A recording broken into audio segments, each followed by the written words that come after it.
ನಮಸ್ಕಾರ ವೀಕ್ಷಕರೇ, ಸುಪ್ರಭಾತ. ನೀವು ನೋಡ್ತಾ ಇದ್ದೀರಾ, ಇದು ನಿಮ್ಮ ನೆಚ್ಚಿನ ಮೆಚ್ಚಿನ ಧಾರ್ಮಿಕ ಕಾರ್ಯಕ್ರಮ ಧರ್ಮಜ್ಯೋತಿ ಕಾರ್ಯಕ್ರಮಕ್ಕೆ ತಮ್ಮೆಲ್ಲರಿಗೂ ಪ್ರೀತಿಪೂರ್ವಕ ಸ್ವಾಗತ ಸುಸ್ವಾಗತ ಆಗ್ತಾ ಇದ್ದೀನಿ. ಎಂದಿನಂತೆ ನಾನು ನಿಮ್ಮ ಮನೆ ಮಗಳು ದಿವ್ಯಾ ಆಲೂರ್. ಬನ್ನಿ ಗುರುಗಳನ್ನ ಕಾರ್ಯಕ್ರಮಕ್ಕೆ ಸ್ವಾಗತಿಸ್ಬಿಡೋಣ. ಯಾವ ವಿಶೇಷವಾದ ವಿಚಾರದ ಕುರಿತಾಗಿ ನಮ್ಮೆಲ್ಲರಿಗೂ ತಿಳಿಸಲಿದ್ದಾರೆ ಕೇಳೇ ಬಿಡೋಣ. ಶ್ರೀಯುತರು ನಾಡಿನ ಹೆಸರಾಂತ ಜ್ಯೋತಿಷಿಗಳು, ವೇದಾಗಮ ಪಂಡಿತರು, ಆಧ್ಯಾತ್ಮಿಕ ಚಿಂತಕರು ಆದಂತಹ ಶ್ರೀ ವಾಚಸ್ಪತಿ ಗುರುಗಳು. ಗುರುಗಳೇ ನಮಸ್ಕಾರ. ಕಾರ್ಯಕ್ರಮಕ್ಕೆ ನಲ್ಮೆಯ ಸ್ವಾಗತ ತಮಗೆ. ನಮಸ್ಕಾರ, ಧನ್ಯವಾದ ನಿಮಗೆ. ಗುರುಗಳೇ ಪಂಚಾಂಗ ಶ್ರವಣ ಮಾಡೋಣ ಆಗಲಿ. ಓಂ ದುರ್ಗೆ ಸ್ಮೃತಾ ಹರಸಿ ಭೀತಿಮಶೇಷ ಜಂತೋ ಸ್ವಸ್ಥೆ ಸ್ಮೃತಾ ಮತಿಮತೀವ ಶುಭಾನ್ ದದಾಸಿ ದಾರಿದ್ರ್ಯ ದುಃಖ ಭಯಹಾರಣಿಕಾತ್ವದನ್ಯ ಸರ್ವೋಪಕಾರಕರಣಾಯ ಸದಾ ರುದ್ರಚಿತ್ತ ನಮಃ ಶಾಂತಾಯ ದಿವ್ಯಾಯ ಸತ್ಯಧರ್ಮಸ್ವರೂಪಿಣೆ ಸ್ವಾನಂದಾಮೃತ ತೃಪ್ತಾಯ ಶ್ರೀಧರಾಯ ನಮೋ ನಮಃ. ಓಂ. ನಮ್ಮೆಲ್ಲ ವೀಕ್ಷಕರಿಗೆ ಇವತ್ತಿನ ಧರ್ಮಜ್ಯೋತಿ ಕಾರ್ಯಕ್ರಮಕ್ಕೆ ಹಾರ್ದಿಕವಾದಂತಹ ಸ್ವಾಗತವನ್ನು ಬಯಸ್ತಾ, ಹಾಗೇನೆ ಜನವರಿ ತಿಂಗಳ ಈ ಒಂದು 13ನೇ ತಾರೀಕಿನ ದಿವಸ ಯಾರ್ಯಾರು ನಿಮ್ಮ ಹುಟ್ಟಿದ ಹಬ್ಬ ಮೊದಲಾದಂಥ ಸಂಭ್ರಮದಲ್ಲಿದ್ದೀರಾ, ನಿಮಗೆಲ್ಲರಿಗೂ ಕೂಡ ಶುಭಾಶಯಗಳು. ಪರಮಾತ್ಮನ ಅನುಗ್ರಹ ಸದಾಕಾಲ ನಿಮ್ಮೆಲ್ಲರಿಗೂ ಸಹ ಇರಲಿ ಮತ್ತು ನಿಮ್ಮ ಜೀವನ ಸುಖ ಶಾಂತಿ ನೆಮ್ಮದಿಯಿಂದ ಕೂಡಿರಲಿ ಎನ್ನುವಂತಹ ಹಾರೈಕೆಯನ್ನು ಸಲ್ಲಿಸ್ತಾ, ಆ ಒಂದು ಪ್ರಾರ್ಥನೆಯನ್ನು ಕೂಡ ಭಗವಂತನಿಗೆ ಸಲ್ಲಿಸ್ತಾ ಇವತ್ತಿನ ಪಂಚಾಂಗದ ಕಡೆಗೆ ಮೊದಲು ಗಮನ ಹರಿಸೋಣ. ಇವತ್ತು ಸ್ವಸ್ತಿ ಶ್ರೀ ವಿಶ್ವಾವಸುನಾಮ ಸಂವತ್ಸರದ ದಕ್ಷಿಣಾಯನ ಹಿಮವಂತ ಋತು ಪುಷ್ಯ ಮಾಸದ ಕೃಷ್ಣ ಪಕ್ಷದ ದಶಮಿಯ ದಿನ ಮಂಗಳವಾರ. ಇವತ್ತು ವಿಶಾಖ ನಕ್ಷತ್ರ ಇದೆ, ಅಂದರೆ ತುಲಾ ರಾಶಿಯಲ್ಲಿಯೇ ಇದ್ದಾನೆ ಚಂದ್ರ. ಆದರೆ ಸಾಯಂಕಾಲದ ಹೊತ್ತಿಗೆ ಅವನು ವಿಶಾಖ ನಕ್ಷತ್ರ 4ನೇ ಚರಣಕ್ಕೆ ಪಾದಾರ್ಪಣೆ ಮಾಡುವ ಮುಖಾಂತರವಾಗಿ ವೃಶ್ಚಿಕ ರಾಶಿಯನ್ನು ಪ್ರವೇಶ ಮಾಡಿ ನೀಚ ಸ್ಥಿತಿಯನ್ನು ಹೊಂದುತ್ತಾನೆ. ಚಂದ್ರನ ಸ್ಥಿತಿಯನ್ನು ಹೇಳ್ತಾ ಇದ್ದೇನೆ. ಇದರ ಜೊತೆಯಲ್ಲಿ ಶೂಲ ಅನ್ನುವಂತಹ ಯೋಗ ಮತ್ತು ಭದ್ರಕರಣ ಇರತಕ್ಕಂತಹದ್ದು ಇದು ಇವತ್ತಿನ ಪಂಚಾಂಗವಾದರೆ, ಗ್ರಹ ಸ್ಥಿತಿಯನ್ನ ಅಥವಾ ಇವತ್ತಿನ ಗ್ರಹಚಾರ ಅಥವಾ ಚಾರಗ್ರಹ ಸ್ಥಿತಿಯ ಒಂದು ಲಕ್ಷಣವನ್ನು ನೋಡ್ತಾ ಹೋದರೆ, ಮೇಷ ಮತ್ತು ವೃಷಭ ರಾಶಿಯಲ್ಲಿ ಯಾವುದೇ ಗ್ರಹ ಸಂಚಾರ ಇಲ್ಲ. ಮಿಥುನದಲ್ಲಿ ಗುರು, ಕರ್ಕಾಟಕದಲ್ಲಿ ಯಾವುದೇ ಗ್ರಹ ಸಂಚಾರ ಇಲ್ಲ. ಸಿಂಹದಲ್ಲಿ ಕೇತು, ಕನ್ಯಾ ರಾಶಿಯಲ್ಲಿ ಯಾವುದೇ ಗ್ರಹ ಸಂಚಾರ ಇಲ್ಲ. ತುಲಾ ರಾಶಿಯಲ್ಲಿ ಇರತಕ್ಕಂತಹ ಚಂದ್ರ ಸೂರ್ಯಾಸ್ತದ ನಂತರ ವೃಶ್ಚಿಕ ರಾಶಿಗೆ ಬರ್ತಾನೆ, ಆದರೆ ಸದ್ಯದಲ್ಲಿ ವೃಶ್ಚಿಕ ರಾಶಿಯಲ್ಲಿ ಯಾವುದೇ ಗ್ರಹ ಸಂಚಾರ ಇಲ್ಲ. ಧನು ರಾಶಿಯಲ್ಲಿ ರವಿ, ಬುಧ ಮತ್ತು ಮಂಗಳ ಇದ್ದಾರೆ. ಹಾಗಾದ್ರೆ ಶುಕ್ರ ಇರಲಿಲ್ಲ. ಯಾಕೆ ಅಂದರೆ ಶುಕ್ರ ಅಲ್ಲೇ ಇದ್ದಂಥವನು, ಧನು ರಾಶಿಯಲ್ಲಿದ್ದಂತಹ ಶುಕ್ರ ಉತ್ತರಾಷಾಢ ನಕ್ಷತ್ರದ 2ನೇ ಚರಣಕ್ಕೆ ಪಾದಾರ್ಪಣೆಯನ್ನು ಮಾಡುವುದರ ಮುಖಾಂತರವಾಗಿ ಮಕರ ರಾಶಿಗೆ ಶುಕ್ರನ ಪ್ರವೇಶ ಆಗಿದೆ. ಕುಂಭದಲ್ಲಿ ಇರ್ತಕ್ಕಂಥದ್ದು ರಾಹು, ಮೀನ ರಾಶಿಯಲ್ಲಿ ಶನೈಶ್ಚರ ಇರತಕ್ಕಂತಹದ್ದು ಇದಿವತ್ತಿನ ಗ್ರಹ ಸ್ಥಿತಿ. ಇದರ ಜೊತೆಯಲ್ಲಿ 2 ಅತ್ಯಂತ ಮುಖ್ಯವಾಗಿರ್ತಕ್ಕಂಥ ವಿಚಾರ ಇವತ್ತು ಗಮನಿಸಬೇಕಾಗಿದೆ. 2 ಮುಖ್ಯವಾದ ವಿಚಾರ ಯಾವುದಪ್ಪ ಅಂತಂದರೆ, ಇವತ್ತು ಏಕಾದಶಿ ಇರ್ತಕ್ಕಂಥದ್ದು, ಅಂದರೆ ಏಕಾದಶಿ ಆಚರಣೆಗೆ ಇರ್ತಕ್ಕಂಥದ್ದು, ವ್ರತಾಚರಣೆಗೆ. ತಿಥಿಯ ಲೆಕ್ಕದಲ್ಲಿ ದಶಮಿಯೇ ಇದ್ರೂ ಕೂಡ ಇವತ್ತು ಸೂರ್ಯಾಸ್ತದ ಹೊತ್ತಿಗೆ ಆಗಲೇನೆ ಏಕಾದಶಿಯ ಪ್ರವೇಶ ಆಗೋದಾದ್ದರಿಂದ ಇವತ್ತು ಏಕಾದಶಿ ವ್ರತವನ್ನು ಆಚರಣೆ ಮಾಡ್ತಕ್ಕಂಥವರು ಸೂರ್ಯಾಸ್ತದ ನಂತರದಲ್ಲಿ ಆಹಾರವನ್ನು ನಿಲ್ಲಿಸಬೇಕು. ನಾಳೆಯ ದಿನ ಸಂಪೂರ್ಣವಾಗಿ ಬುಧವಾರ ದಿವಸ ಏಕಾದಶಿ ವ್ರತಾಚರಣೆ ಪ್ರಯುಕ್ತ ಆಹಾರ ಇರೋದಿಲ್ಲ. ನಾಡಿದ್ದು ಗುರುವಾರ ಬೆಳಿಗ್ಗೆ ಎಂದಿನಂತೆ ಸ್ನಾನಾದಿಗಳನ್ನೆಲ್ಲ ಮಾಡಿಕೊಂಡು ಮುಗಿಸ್ಕೊಂಡು, ಪೂಜಾದಿಗಳನ್ನು ಮುಗಿಸ್ಕೊಂಡು, ದರ್ಶನ ತೀರ್ಥ ಪ್ರಸಾದಾದಿಗಳನ್ನು ಸ್ವೀಕಾರ ಮಾಡಿದ ನಂತರದಲ್ಲಿ ಭೋಜನವನ್ನು ಮಾಡತಕ್ಕದ್ದು. ಇದು ಹರಿವಾಸರ ಅಂತ ಹೇಳುತ್ತೆ. ಈ ಒಂದು ವ್ರತಾಚರಣೆಯನ್ನು ಮಾಡ್ತಕ್ಕಂಥದ್ದು ಇವತ್ತು. ಇದು ಇವತ್ತಿನ ಪಂಚಾಂಗ ಮತ್ತು ಗ್ರಹ ಸ್ಥಿತಿಯ ಒಂದು ವಿವರ. ಗುರುಗಳೇ, ಈಗ ಪ್ರಾರಂಭ ಮಾಡೋಣ ದಿನ ಭವಿಷ್ಯ ವಿಭಾಗವನ್ನ.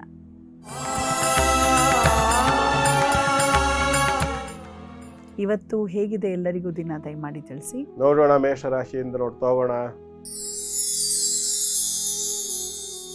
ಮೇಷರಾಶಿಯವರಿಗೆ ಇವತ್ತು ಸಪ್ತಮ ಭಾವದಲ್ಲಿರ್ತಕ್ಕಂತಹ ಚಂದ್ರ ಹಗಲಿನ ದಿನ ಅಂತಕ್ಕಂಥದ್ದು ಒಂದು ಥರ ಸುಲಲಿತವಾಗಿ ಸಾಕ್ತಕ್ಕಂಥ ಪೂರ್ಣ ಅವಕಾಶ ಇದೆ. ಕರ್ಮಸ್ಥಾನಕ್ಕೆ ಬಂದಿರತಕ್ಕಂತಹ ಶುಕ್ರ ಧನಾಧಿಪತಿ ಚತುರ್ಥಕ್ಕೆ ದೃಷ್ಟಿ.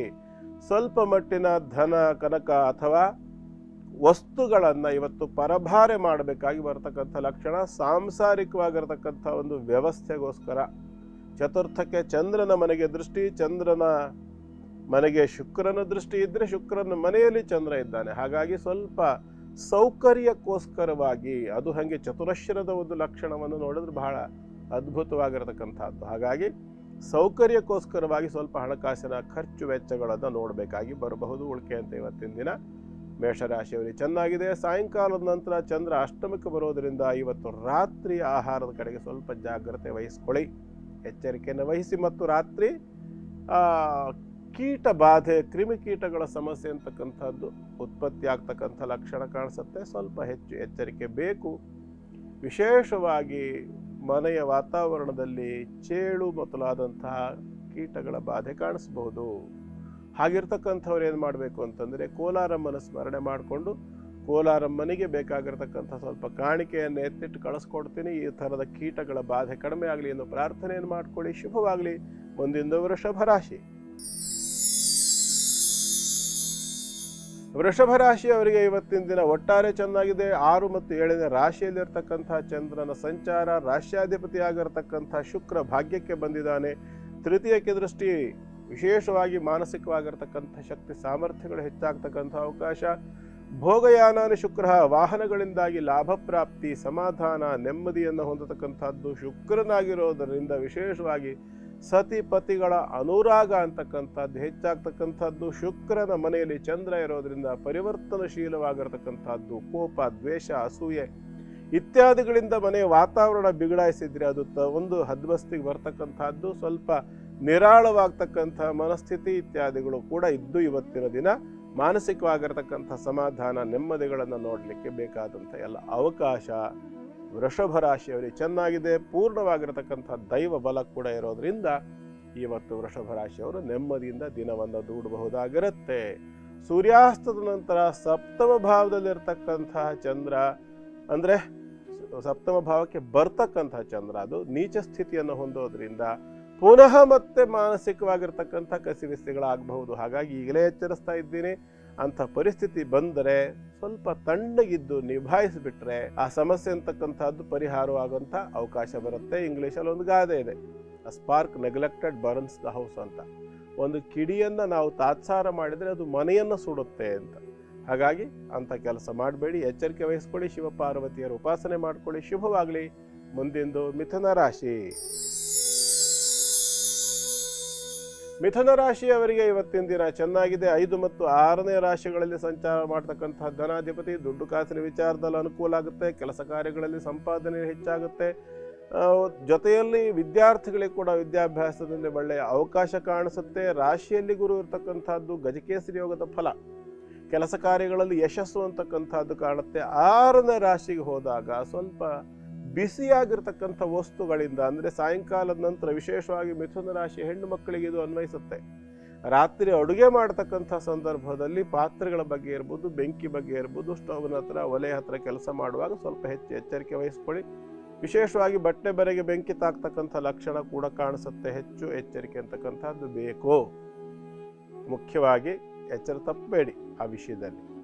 ಜೊತೆಯಲ್ಲಿ ಇವತ್ತು ಅನ್ನಪೂರ್ಣ ಪರಮೇಶ್ವರಿಯನ್ನ ಉಪಾಸನೆ ಮಾಡಿಕೊಳ್ಳಿ. ಶುಭವಾಗಲಿ.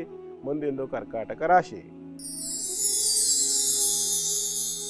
ಕರ್ಕಾಟಕ ರಾಶಿಯವರಿಗೆ 4 ಮತ್ತು 5ನೇ ರಾಶಿಗಳಲ್ಲಿ ಸಂಚಾರ ಮಾಡತಕ್ಕಂಥ ಚಂದ್ರ ಮಾತೃಕಾರಕನೂ ಹೌದು, ಮಾತೃಸ್ಥಾನವೂ ಹೌದು, ಪೂರ್ವಪುಣ್ಯ ಸ್ಥಾನವೂ ಹೌದು. ಹಾಗಾಗಿ ಇವತ್ತು ಕರ್ಕಾಟಕ ರಾಶಿಯವರ ದಿನ ತುಂಬ ಚೆನ್ನಾಗಿದೆ ಅಂತ ಹೇಳ್ಬೋದು. ವಿಶಾಖ ನಕ್ಷತ್ರದಲ್ಲಿ ಇರ್ತಾನೆ.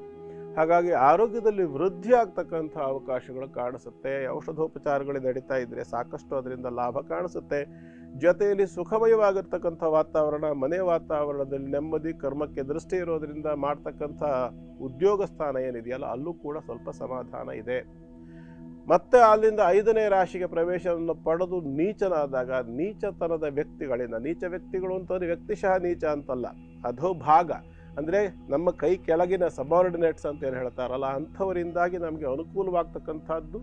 ಸ್ವಲ್ಪ ಕೆಲಸಗಾರರಿಂದ, ಯಾರೋ 4 ಜನ ಕೆಲಸದವ್ರನ್ನ ಇಟ್ಕೊಂಡು ಕೆಲಸ ಮಾಡಿಸ್ತಾ ಇರ್ತೀರಲ್ಲ, ಅಂತಹ ಕರ್ಕಾಟಕ ರಾಶಿಯವರಿಗೆ ಆ ಕೆಲಸಗಾರರ ಒಂದು ಮುತುವರ್ಜಿ ವಹಿಸಬೇಕಾಗುತ್ತೆ. ರಾಹು ಇದಾನಲ್ಲಿ. ಹಾಗಾಗಿ ಸ್ವಲ್ಪ ಎಚ್ಚರಿಕೆಯಿಂದ ಮುತುವರ್ಜಿಯಿಂದ ನೀವು ನಿಭಾಯಿಸಿದ ಪಕ್ಷದಲ್ಲಿ ಸಾಕಷ್ಟು ಅನುಕೂಲ ಆಗುತ್ತೆ. ಮತ್ತು ದುಡ್ಡು ಕಾಸಿನ ವಿಚಾರದಲ್ಲೂ ಕೂಡ ಸಾಕಷ್ಟು ಅನುಕೂಲ ಕಾಣುತ್ತೆ. ಕೆಲಸ ಕಾರ್ಯಗಳು ಸುಸೂತ್ರವಾಗಿ ನಡೆದು ಒಂದು ಶ್ರೇಯಸ್ಸು, ಯಶಸ್ಸು ಅಂತಕ್ಕಂಥದ್ದು, ನಿಮಗೆ ಸಕ್ಸಸ್ಸು, ನಿಮ್ಮ ಯೋಜನೆಗಳಲ್ಲಿ ಕಾರ್ಯಗತವಾಗ್ತಕ್ಕಂಥದ್ದು, ಎಲ್ಲ ಯಶಸ್ಸು ನಿಮಗೆ ಹೊಂದತಕ್ಕಂಥ ಅವಕಾಶ ಚೆನ್ನಾಗಿದೆ. ಗುರುವಿನ ಅನುಗ್ರಹ ಅಂತಕ್ಕಂಥದ್ದರ ಕೊರತೆ ಸ್ಪಷ್ಟವಾಗಿ ಕಾಣಿಸುತ್ತೆ. ಹಾಗಾಗಿ ಯಾವುದಾದ್ರೂ ಗುರುವನ್ನು ದರ್ಶನ ಮಾಡ್ಕೊಳ್ಳಿ. ಅದಕ್ಕೆ ಅವಕಾಶ ಇಲ್ಲ ಅಂದರೆ ಅಶ್ವತ್ಥ ಪ್ರದಕ್ಷಿಣೆಯನ್ನು ಮಾಡಿಕೊಂಡ್ರೂ ಕೂಡ ಅನುಗ್ರಹ ಪ್ರಾಪ್ತಿ ಆಗುತ್ತೆ. ಪ್ರಯತ್ನ ಮಾಡಿ. ಶುಭವಾಗಲಿ.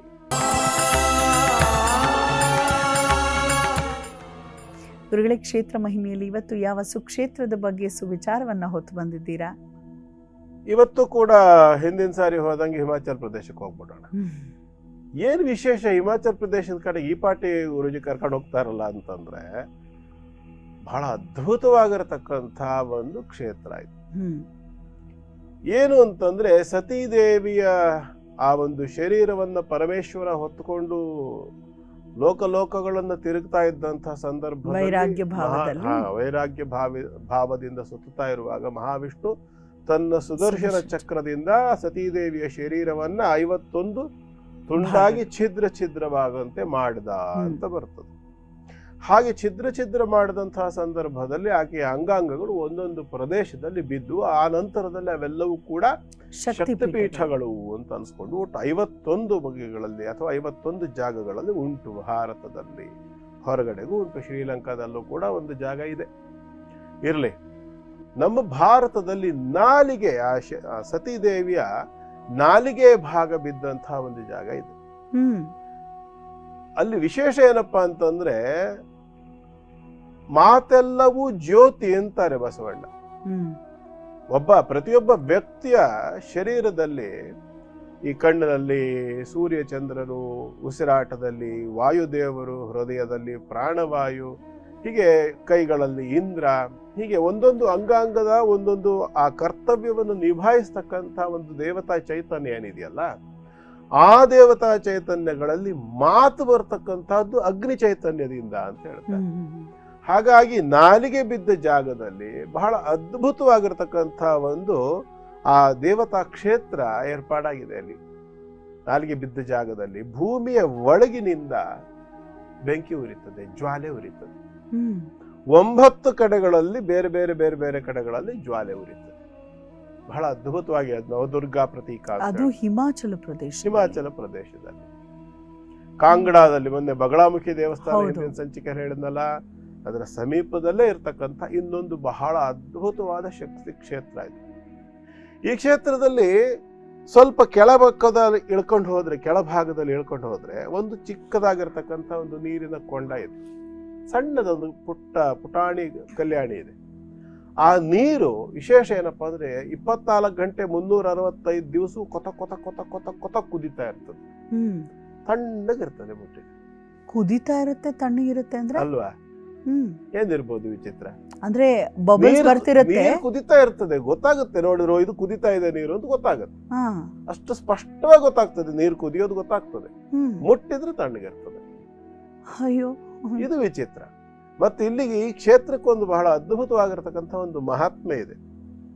ಸುಮಾರು 16-15ನೇ ಶತಮಾನದ ಸಂದರ್ಭ ನಮ್ಗೆಲ್ಲ ಗೊತ್ತು. ದೆಹಲಿಯನ್ನ ಆಳ್ತಾ ಇದ್ದ ಮೊಘಲರ ದೊರೆ ಅಕ್ಬರನ ಕಾಲದಲ್ಲಿ ಒಂದು ಘಟನೆ ನಡೆಯುತ್ತೆ ಅಲ್ಲಿ. ಅದ್ರ ಅಷ್ಟೊಳಗಡೆ ಬೇಕಾದಷ್ಟು ಪೌರಾಣಿಕವಾಗಿದ್ದಂಥ ಹಿನ್ನೆಲೆಗಳು, ಕಥೆಗಳೆಲ್ಲ ಇದಾವೆ ಅಲ್ಲಿ. ಅದಕ್ಕೆ ಸಂಬಂಧಪಟ್ಟಂತೆ ಪದ್ಮ ಪುರಾಣದಲ್ಲಿದೆ, ಸ್ಕಾಂದ ಪುರಾಣದಲ್ಲಿದೆ, ಅಗ್ನಿ ಪುರಾಣದಲ್ಲಿದೆ. ಈ 3-4 ಪುರಾಣದಲ್ಲಿ ಜ್ವಾಲಾದೇವಿ ಅಂತ ಹೇಳಿ ಹೇಳ್ತಾರೆ. ಈ ಕ್ಷೇತ್ರಕ್ಕೆ ಜ್ವಾಲಾ ಅಂತ ಹೇಳ್ತಾರೆ. ಆ ಕ್ಷೇತ್ರದ ಮಹತ್ವ ಅನೇಕ ಪುರಾಣಗಳಲ್ಲಿ ಬರುತ್ತೆ.